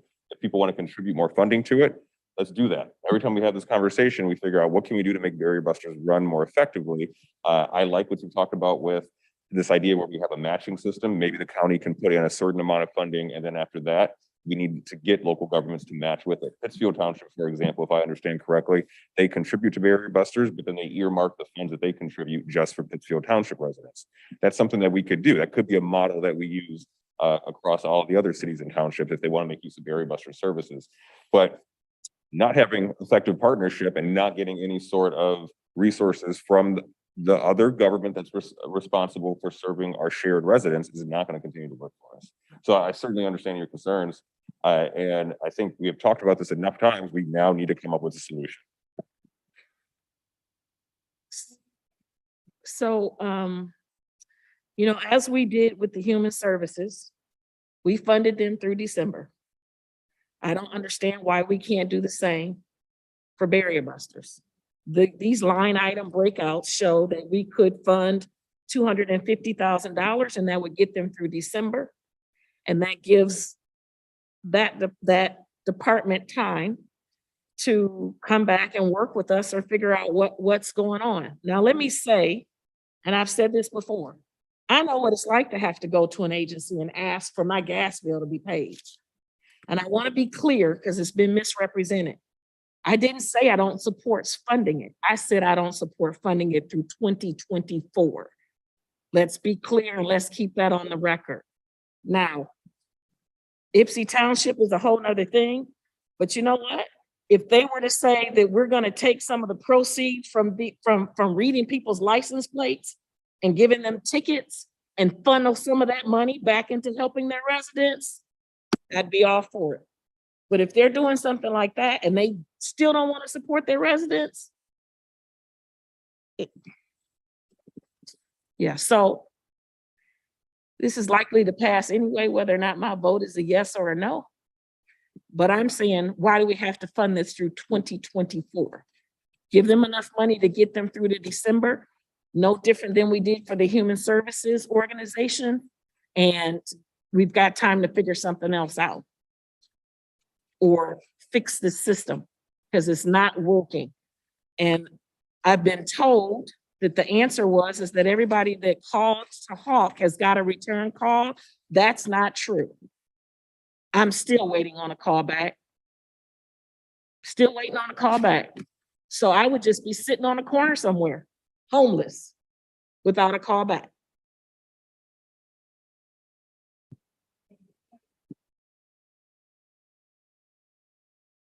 Sure, I guess I'm curious to understand the Hawk issue and the barrier busters issue and if how they're connected. I don't know if that's something that Commissioner Sanders could share more on or somebody from OCD. I'm not understanding the connection between those two things. The connection would be that they seem to be both broken systems being run out of the same office. There's something's not jiving there. I don't know what, I'm not sure what's going on, and they're not too different. If you really want to know the truth, I mean, they're still human services related needs.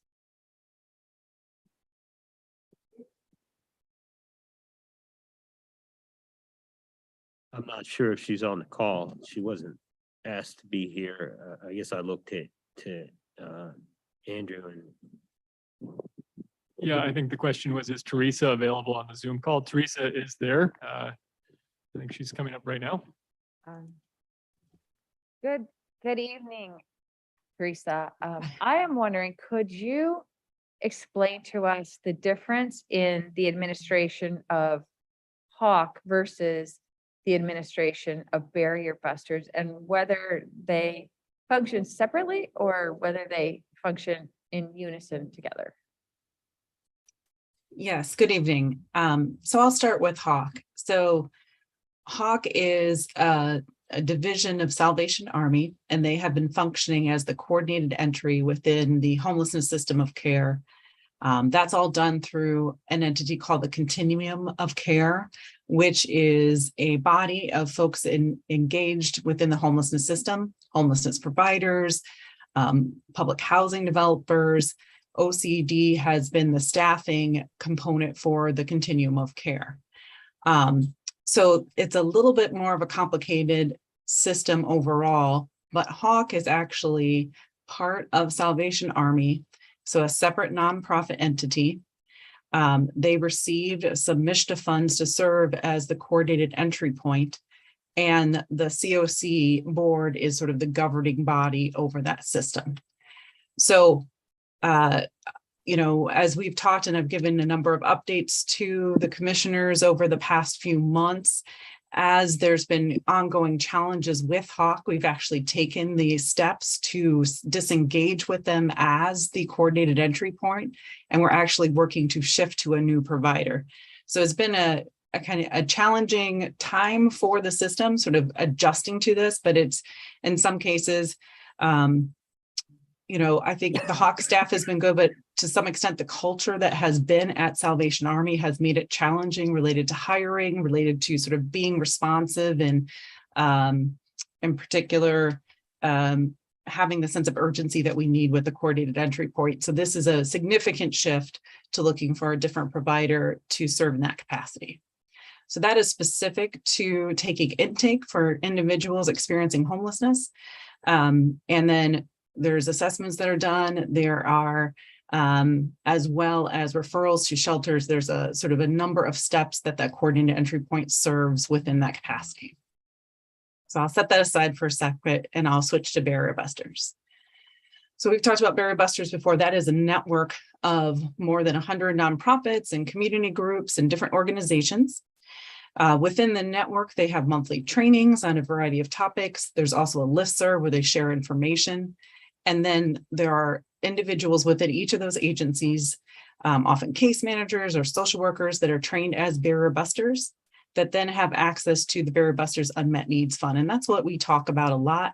This is one-time direct assistance funding to address a crisis for an individual, usually around housing, utility assistance, car repairs, sometimes transportation, occasionally medical costs.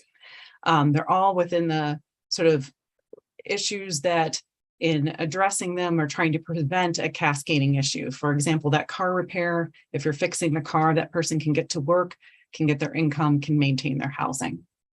So those are sort of those emergent one-time needs, and we do have limits on their use. You heard the average is about $600. We don't ever exceed I think 2,000 is our soft cap and 3,000 is sort of the maximum amount a family could get. And it's usually a one-time assistance. Most often it is. And so that's great, right? It's trying to get rid of that immediate need and stabilize that family moving forward. So they are very distinct initiatives, other than that they both kind of in some capacity are addressing sort of emergency in different ways. Hopefully that answers some of your questions. Thank you. Commissioner Sanders? So Director Gelati, you mentioned cascading needs. Mm-hmm. So is it not feasible that because Hawk was ineffective for months that we know of, but we've heard complaints, or at least I've heard complaints over the last year and a half that they've been ineffective. Mm-hmm. So is it not conceivable that because they were not responding to residents' needs, that these other issues that can be handled and have been handled by barrier busters have been exaggerated or asked or have grown because Hawk has not been responsive? So, I mean, if you're looking at being homeless or being home insecure, and maybe that then causes you not to be able to pay your utility bill or not to be able to pay your car note or anything else. I mean, I understand what you're saying, that they're distinct, but they're kissing cousins. So to try my best to answer your question, Commissioner Sanders, so they are, what happens at Hawk, there could have been some overlap, but one of the things that we've had in place that's been incredibly effective is the COVID Emergency Rental Assistance Program. So for the past going on not quite 2 years, we've had an additional large pot of funding for the federal government that's specifically assisting with rental assistance. And up until December also could be rental and utility assistance separately. So you can just get utility bills.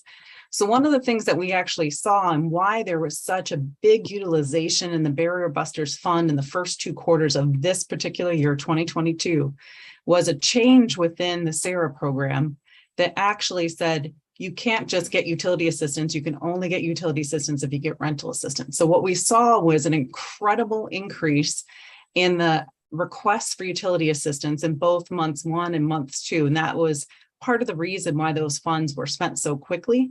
So we had more than a year of folks that were able to get longer term rental assistance, longer term utility assistance, and then that stopped suddenly. So we're seeing some of those ramifications. I think that's more of what we're seeing in the utilization, and also the funding levels overall, whether it was not county funding, but we had other funding sources that had come in 2020 into Barrier Busters to a total of almost 750,000 in the first year.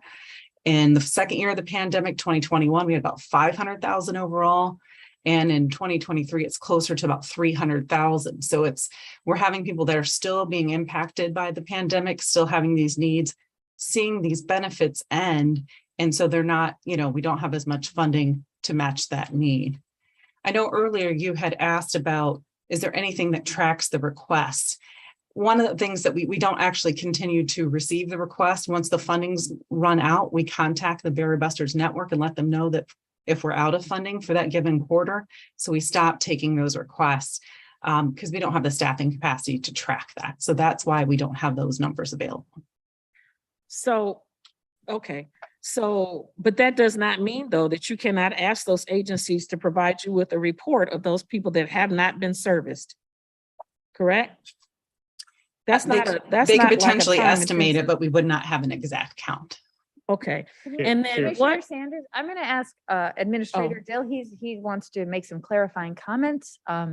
Not clarifying comments. Oh, I'm I'd sorry. just like a little bit of time to work through the issues that I've heard this evening. They're critical issues. I've heard a lot, and just if I could have some time and grace to be able to respond to everything that I've heard this evening, I'd like the opportunity to do that. Thank you. Commissioner Jefferson? Thank you, Chair. Just one question, because of the new year coming in, Barrier Busters does receive their funding every year. So when does that happen, in January or March? I'm not sure the actual time, but they do Okay. receive funding year over year. Okay, let us know. Yeah, I'll add that to the response. And I think it appropriate, given the concerns that I've heard this evening, for me to respond to those concerns in writing. Thank you. Commissioner Scott? I'm wondering if, hearing Administrator Dill say he's asking for some time to respond to those questions, if there's a way to make sure people have answers that they feel like they want in advance of voting for this, anyway, to amend this motion or to adjourn it to our next meeting to give people time. And where Barrier Busters is right now with funding, if they're at a 0 point, do they need something to move forward for the next month or 2 until we come up with those answers, to come up with what we've heard as concerns people are having? Commissioner Morgan? I just haven't heard a good reason not to approve this. I think there are very valid questions raised about the program itself and the effectiveness of it, but in terms of funding the program, I just don't feel like we've heard some really, I think this discussion with the director of OCD has been extremely helpful because it has clarified that these are separate programs. It has clarified how this program operates, and I think that was really helpful to understand. Don't get me wrong, I think Commissioner Sanders is raising incredibly important questions. I don't want to say that that's not the case. What I'm saying is, I think in terms of the funding for this program, I haven't heard that there's a downside to approving this funding. It will go to helping folks who are in need. The timeline, I think, is a reasonable debate. Do we need to fund it in 2024? Do we need to find longer term funding or not?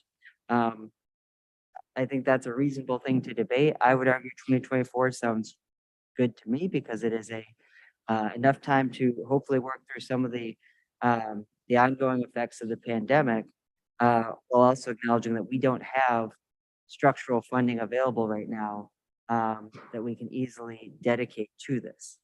So I guess I would, if there's another suggestion, I'm open to it, but I would otherwise rather vote on whether we want to approve this or not, and then continue to have discussion around the program itself, the effectiveness of it, and what other needs we have. That would be my preference.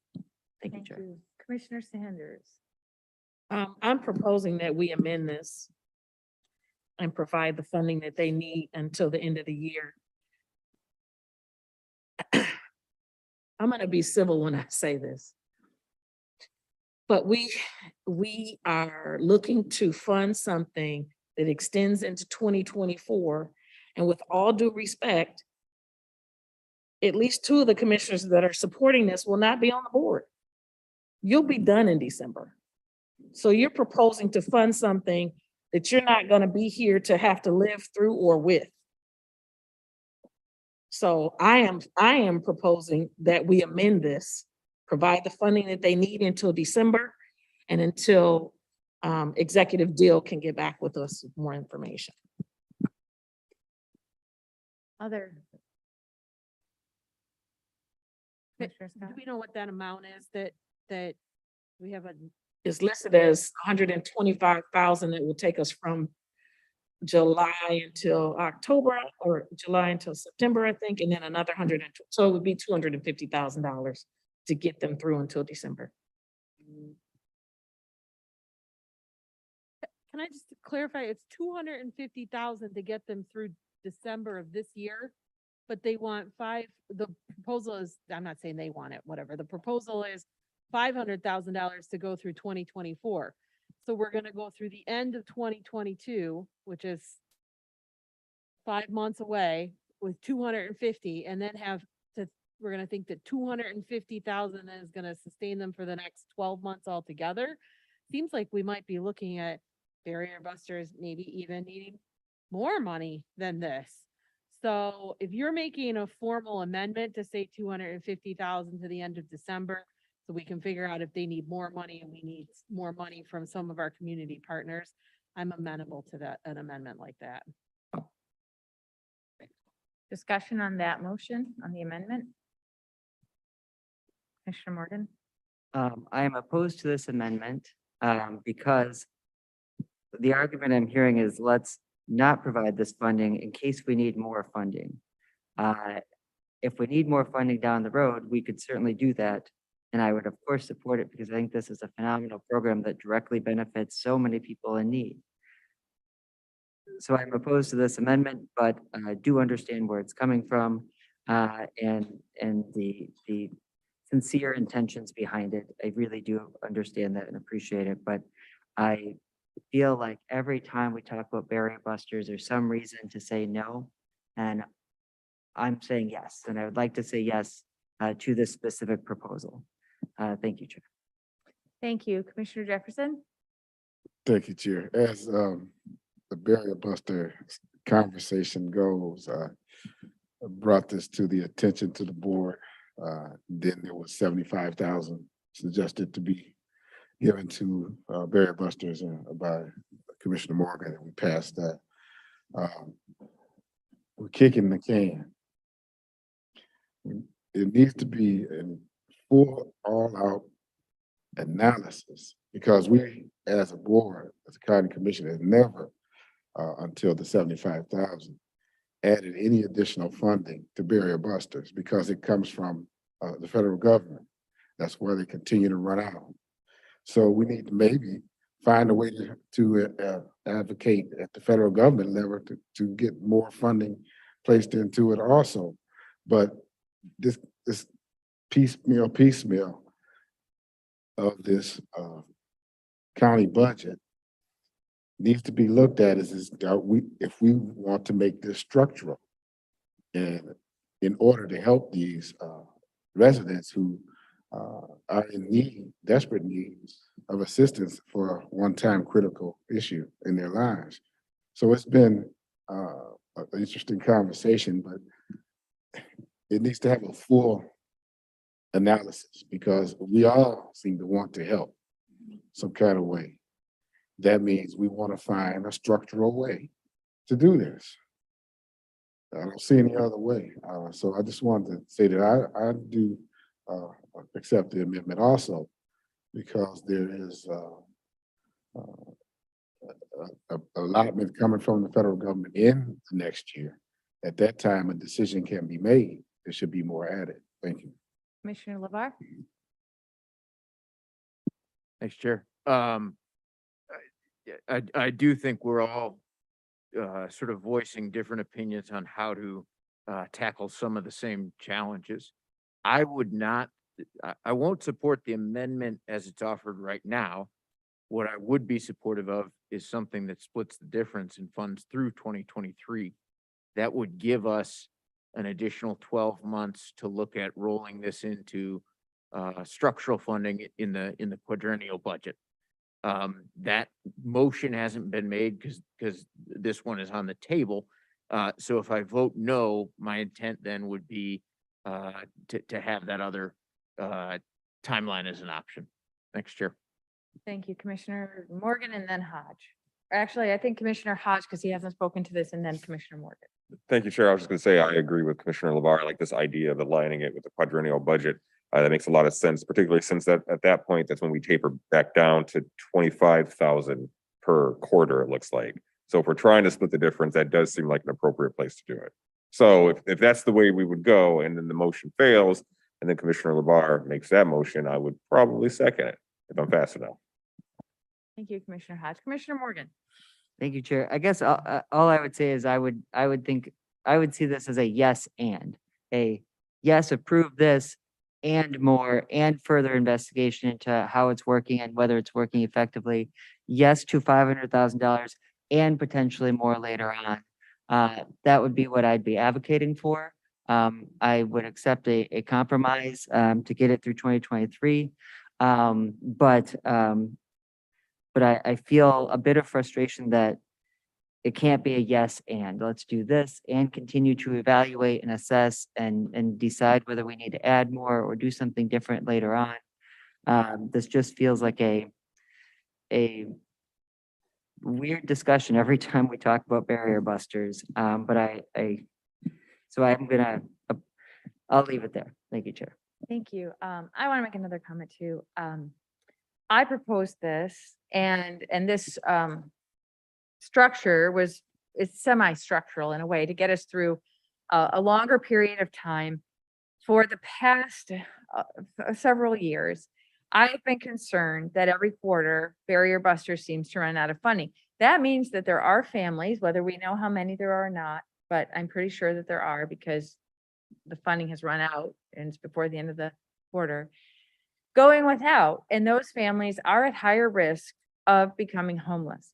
Those families are also, because of the stress, at higher risk of a multitude of other ills because poverty is a public health crisis. Poverty causes health issues, social determinants of health. And lest anybody think that I don't have a personal story about it, I do, not me, but in my father's family, running out of money to pay the utility broke their family irreparably.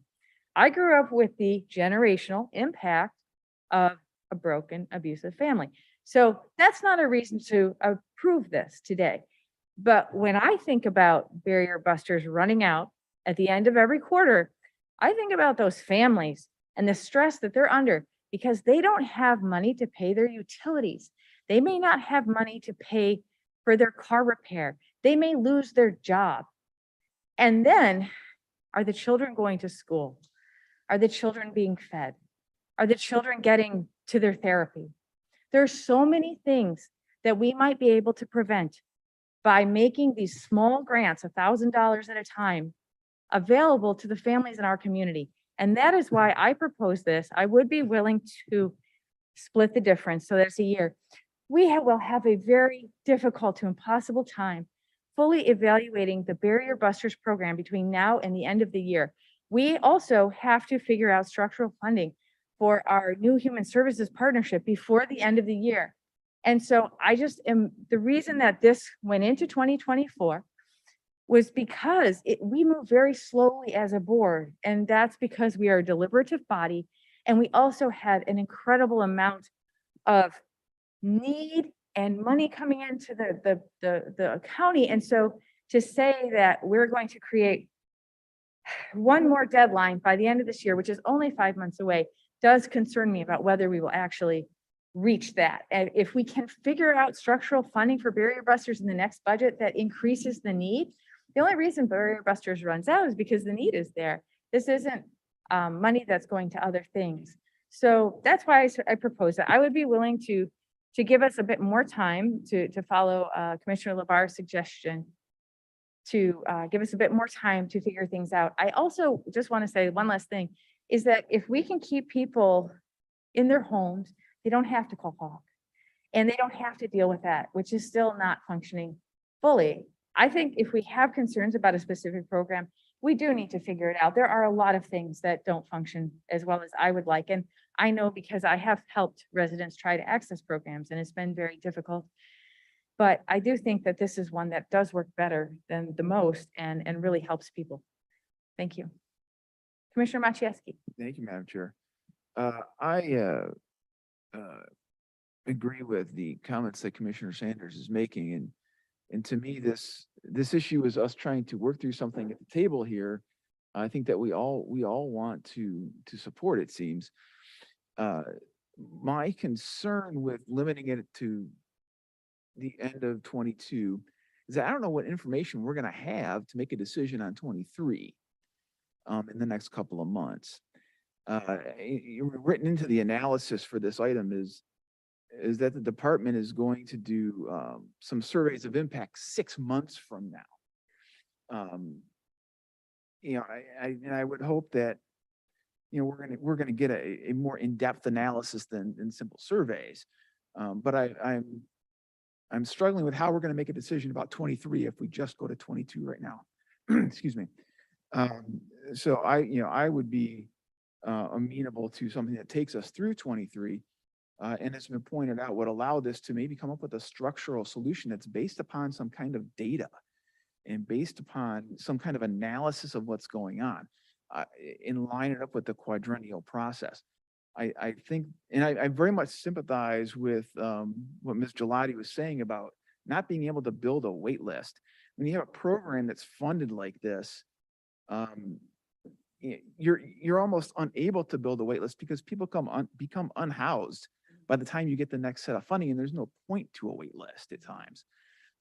So I would be amenable as well to a solution that might take us through 23 to get us to a structural solution based upon some solid data.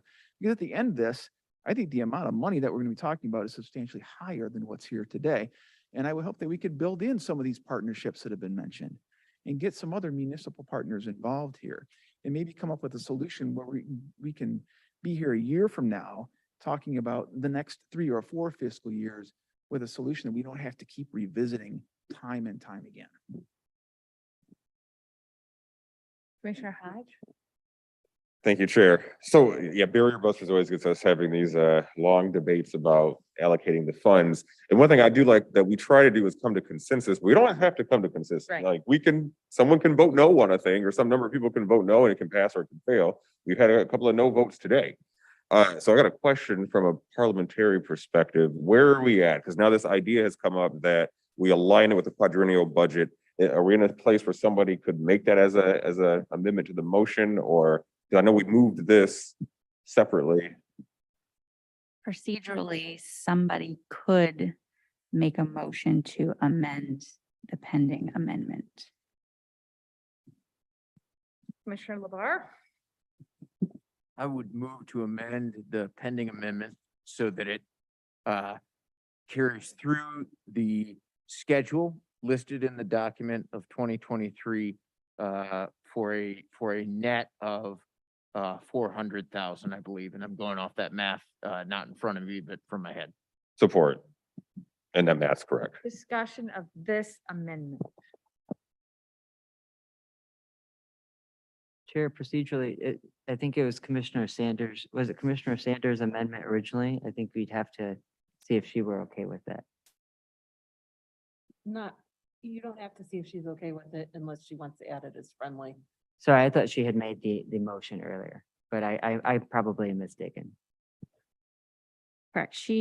Commissioner Sanders made the original motion to amend, but to an amendment, you don't necessarily require the support of the original motion to amend. Okay, discussion on amending the amendment. Okay, Miss Commissioner Sanders?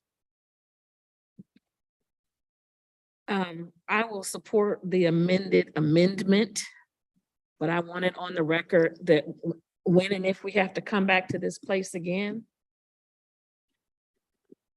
it's stop kicking the can down the road, figure it out.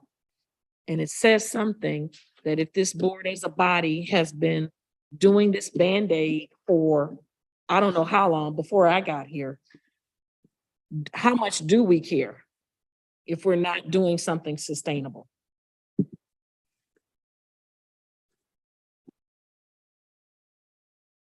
Commissioner Scott? Thank you, Chair.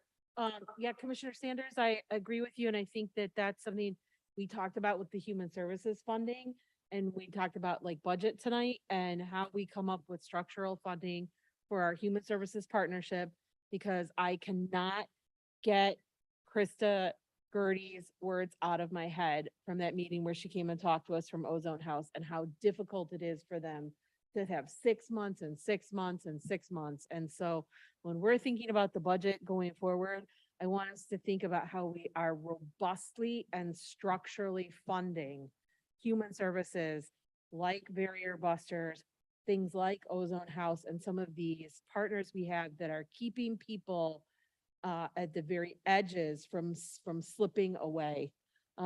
That's going to be a really hard thing for us to do in a budget process, because money is finite and we don't have as much of it as everybody thinks we have. So it's going to be hard work, just to the point that Commissioner Sanders made, and it's going to require us to make some really difficult decisions if we are serious about doing this work, rather than just coming up with continued Band-Aids. Thanks. Thank you. Commissioner Morgan? Thank you, Chair. I don't buy these arguments. I just don't. This is not a Band-Aid. This is a sizable investment in this program that has a unique influx of need based on the pandemic and other needs in the community at this time. So the characterization that this is a Band-Aid on something, this is a unique program. You're not funding staff positions in the same way that you'd be funding a human service organization. You're funding direct money to residents who are in need that are one-time needs. So yes, I actually did put up a motion to put more structural funding in this program last year, and there were different reasons to oppose it. So if somebody wants to support increasing funding for this program, this is one mechanism to do that. I think it needs structural funding, more structural funding. I think that'd be great. But when I put up a resolution to do that last year, there was strong opposition to that.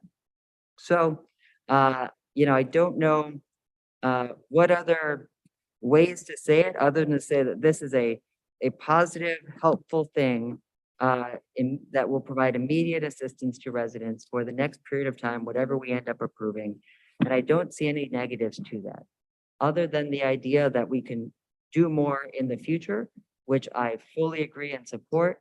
But the idea that supporting this could in any way whatsoever imply not caring about the long-term needs of residents is something I staunchly disagree with.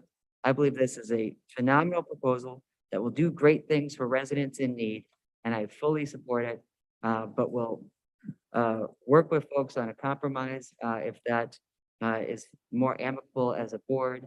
I do appreciate folks' passion, and I hope there's some respect of my passion for this as well, as it's something I've cared about for a long time. Even though this is not my proposal that I put forward, I just strongly support it, and I'm pretty passionate about this program. Thank you, Chair. Thank you. Any other comments?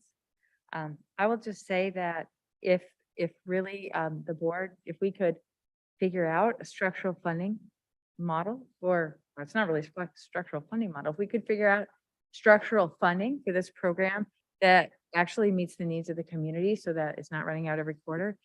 If we could do that this year, I would be very happy with that, as well as the new human services partnership, some of those, or the old COFU human service providers that I do hope that we will this year allocate money on a structural basis going forward so that we don't have those funding cliffs.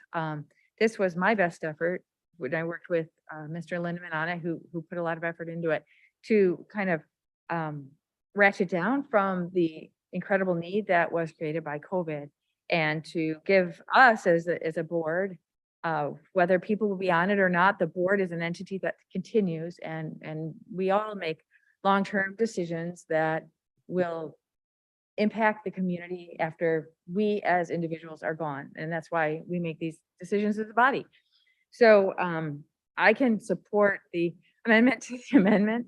And then I will look forward to working with all of you this fall to make sure that we do have a structural funding mechanism going forward so that these conversations, I guess we'll just consider something else. There's always another need at the county. I just really don't want families to have to fall into a crisis when we could have done something to prevent it. And I also will just quickly address the fact that some communities don't contribute. That bothers me a lot, but this is what we have control over here.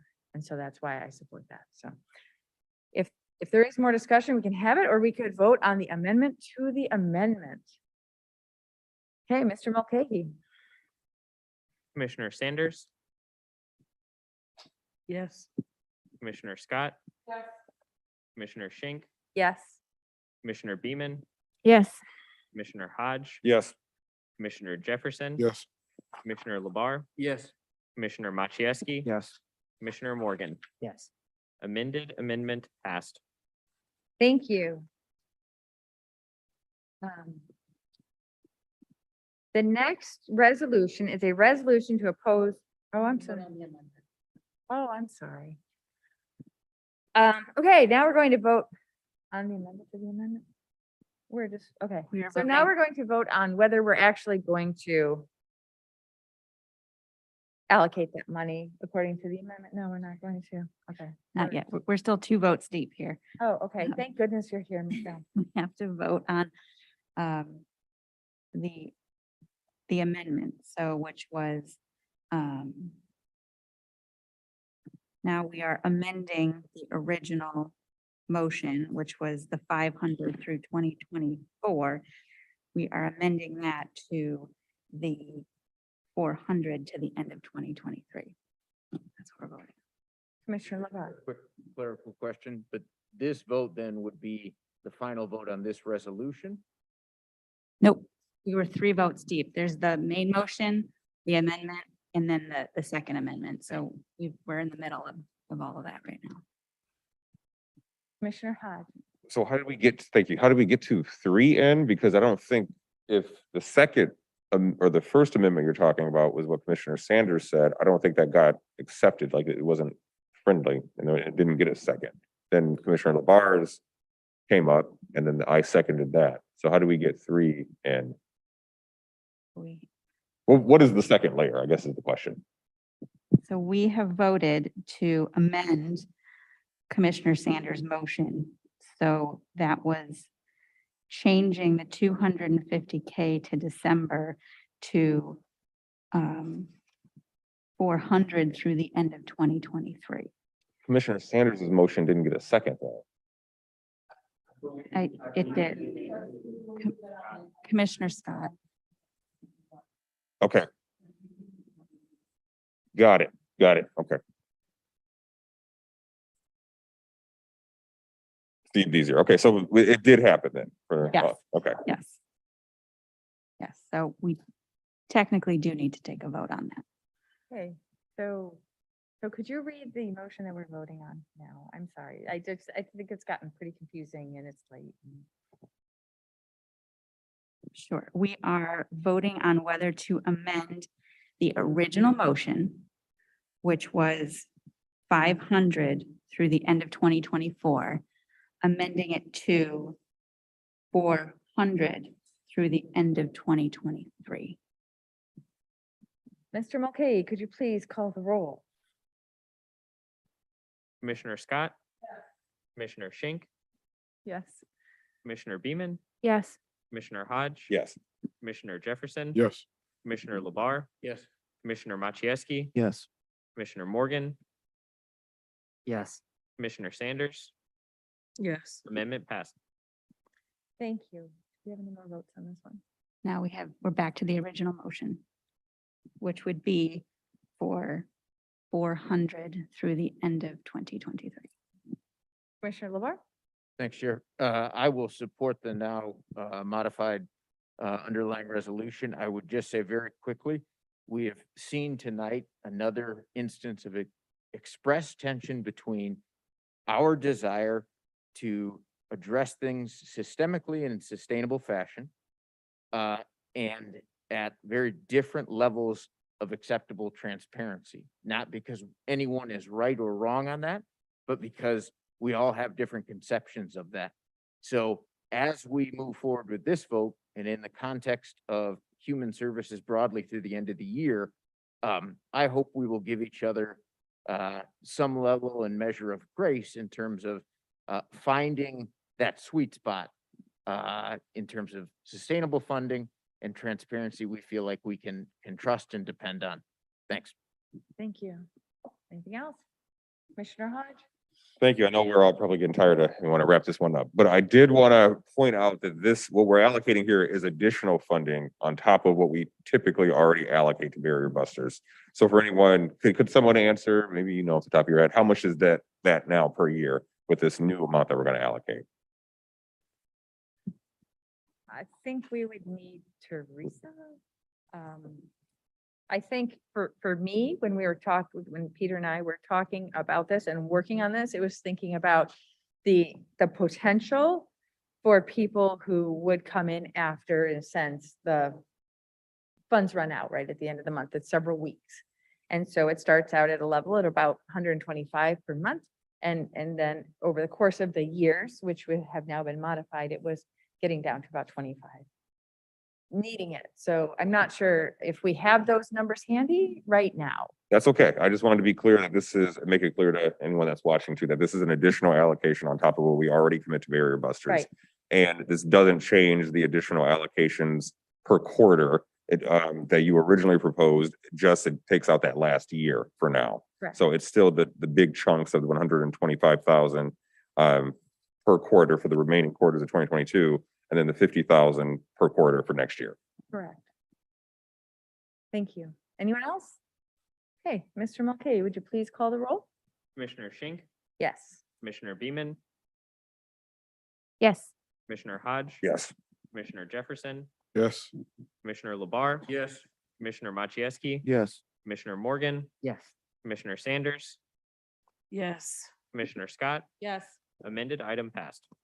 Thank you. The next item we have is item N, a resolution to oppose Michigan Senate Bills 429, 430, and 431, which would strip local township authority and oversight of sand and gravel mining operations. Commissioner Beaman. Thank you, Chair, and thank you for bringing this forward, and thank you everyone for considering this. I will be brief. These bills take away local control of the sand and gravel mining, including not only the location of these, but also the hours of operation, all different types of things to the local townships. I just have a couple friendly amendments, if I could bring those forward, if there isn't any other discussion. Okay. Looks like you can. Okay, so the first is under the now therefore it be resolved. It reads, and supports local governments maintaining authority over how mining operations impact their communities. I would like to change that to read, and supports local governments maintaining authority over how sand and gravel mining operations impact their communities. This is the last mining townships have available to control. All other mining is decided at the state level. So I just want to be very specific, as this is the now therefore it be resolved portion. So just adding the word sand and gravel. My second friendly amendment would be that I would like a copy of this resolution to be shared with the governor of the state of Michigan, Washtenaw County delegation in the State House and State Senate. So adding the governor, I would really like this to go to her desk. Any discussion on the amendments? Okay, no discussion on the amendments. Mr. Mulcahy, will you please call the roll on the amendments? Commissioner Beaman, Yes. Commissioner Hodge, Yes. Commissioner Jefferson, Yes. Commissioner Labar, Yes. Commissioner Machieski, Yes. Commissioner Morgan, Yes. Commissioner Sanders, Yes. Commissioner Scott, Yes. Commissioner Schenk. Yes. Amendments passed. Okay, any discussion on the resolution as amended? Seeing none, Mr. Mulcahy, would you please call the roll? Commissioner Hodge, Yes. Commissioner Jefferson, Yes. Commissioner Labar, Yes. Commissioner Machieski, Yes. Commissioner Morgan, Yes. Commissioner Sanders, Yes. Commissioner Scott, Yes. Commissioner Schenk, Yes. Commissioner Beaman. Yes. Amended item passed. Thank you. We are now ready for the report from the county administrator. Thank you, Mr. Dill. Thank you, Chair. Good evening, everyone. Just three real quick items this evening. Beginning with security, the team here in administration continues to work hard to ensure the safety and integrity of the organization, its assets, and the staff. We will continue to provide regular updates, and I want to state for the record this evening that there's no greater priority for us right now than the security component. So you can look forward to those communications. They'll go out to all of the organization's internal stakeholders.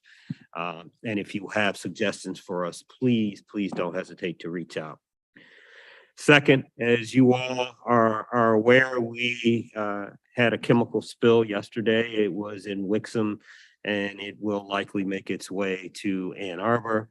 Our public health officer is with us this evening and prepared to give you guys just a real short update on where we stand. I think, yeah. We also have Ben Panett, the county's emergency manager, on as well. Great. Thank you. So whomever wants to go first.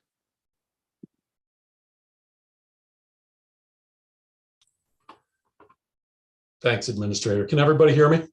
Yes, thank you. Okay, thanks, Commissioners. I appreciate your time this evening. Just a brief update. It's been pretty quick breaking for us, certainly over the last 24 hours, 24 to 36 hours. As the Administrator mentioned, yesterday afternoon, our office received notification from the Emergency Management and Homeland Security Division of Michigan State Police regarding that chemical release into the Huron River from an industrial facility in Wixom. The information that was provided to us was that approximately 8,000 to 10,000 gallons of hexavalent chromium solution, also known as chromium-6, was released into the Wixom sewage water treatment facility from Tribar Manufacturing. So that sewer feeds the Wixom wastewater treatment plant and then discharges directly into the Huron River. MDHHS and Eagle are leading the response. So it is a state response, and we're coordinating with them, the city of Ann Arbor, and our various partners throughout the county. Currently, MDHHS is recommending that until further notice, all people and pets avoid contact with the Huron River in various sections in Oakland and Livingston County. There is currently no advisory or restrictions in place for any part of the river within Washtenaw County. Eagle's currently conducting sampling to determine the size, location, toxicity level of that chemical plume. The two samples that they've processed thus far were at the Wixom wastewater treatment plant and the Huron River directly at that facility, and both returned non-detectable results. So they're continuing to sample in the immediate area of that no swim zone, and we'll expect to see downriver sampling over the next few days.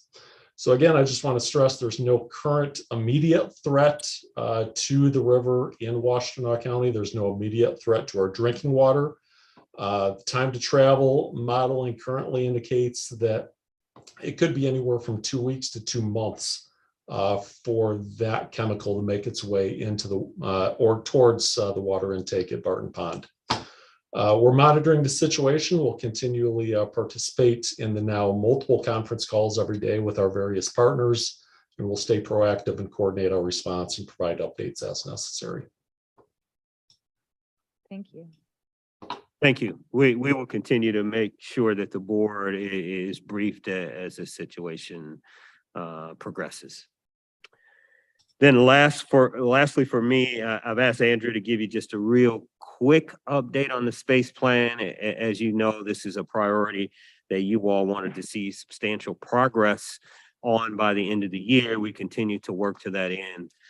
So Andrew, take it away. Yeah, thank you. Thank you, Greg. Thank you, board. Good evening. So very brief update. You heard at working session last month what we were planning to do with the space plan. We have made good progress since then. We are very close to signing our contract. Michelle sent you all an email earlier this week indicating that that contract is out for 7-day review. So that will end very soon. And we are looking to get started. We've tried to prep the organization for this work. We are still expecting that we will be able to bring you back, or the board next year back, a plan for consideration in February, maybe early March of 2023. So I'd be happy to go over what we're expecting to do with that plan, but a lot of engagement, a lot of discussion with the parts of the organization and really understanding how they use our buildings to provide services and putting the function that our buildings have in service delivery at the center of what we're doing here. So look forward to engaging you all and engaging the public and engaging the organization in that work in the coming months. So we'd be happy to take questions, but we're on good track. Thank you. I don't see any questions. Again, we committed to substantial progress by the end of this fiscal year, and I think we're well on track to do that. And that will conclude my report. Thank you. Next, report of the Chair of the Board of Commissioners. I have no report except for to thank Clerk Larry Kesselbaum for again administering, let me go back, all of the staff for administering an election well done. And that is really, and I guess I'll just add also the clerks across the county.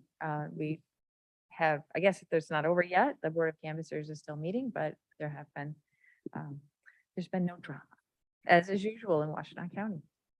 That's my report. Items for current or future discussion. Commissioner Jefferson and then Commissioner Matieski. Thank you, Chair. There was a request from the Substance Use Disorder Oversight Policy Board to have a working session to discuss the opioid settlement funds that we will be receiving so that we can discuss it here.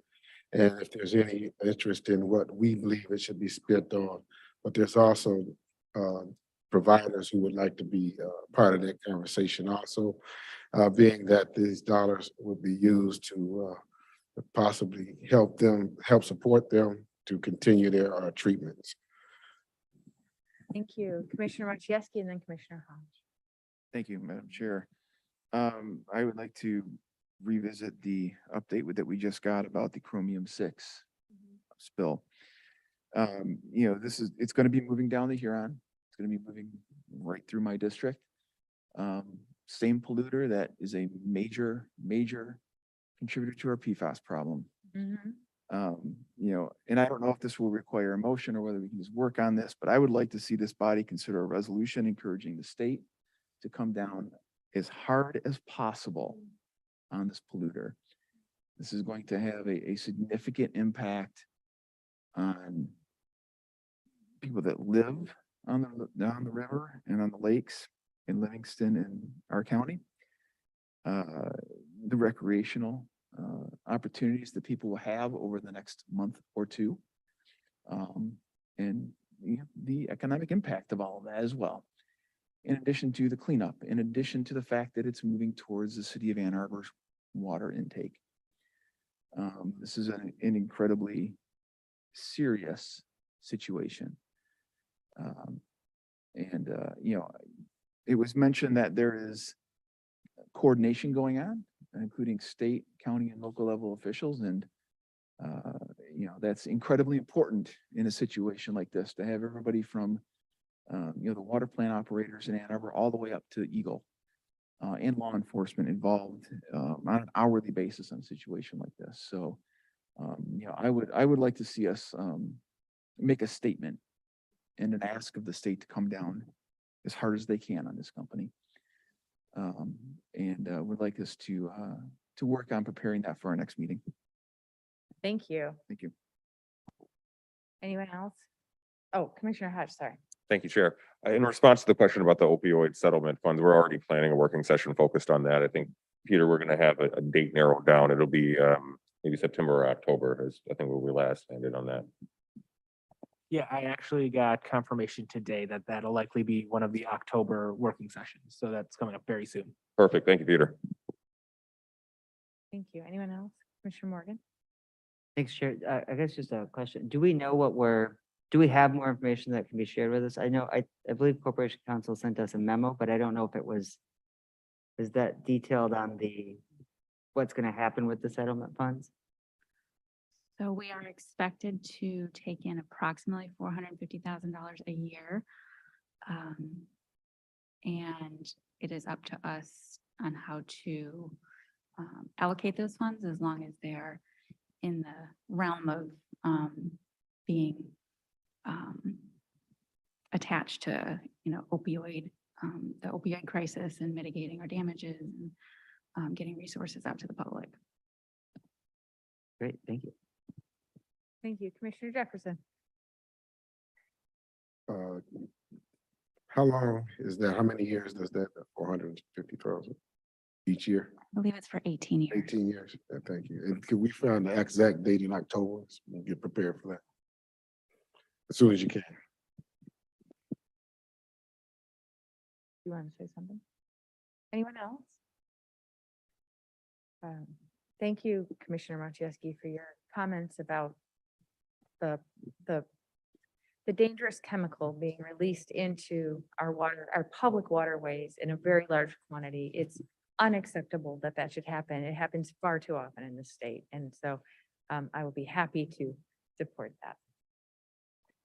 All right. I think then any pending items? There are none. So I'm looking for a motion to adjourn. All those in favor? Thank you, everybody, for a very productive meeting.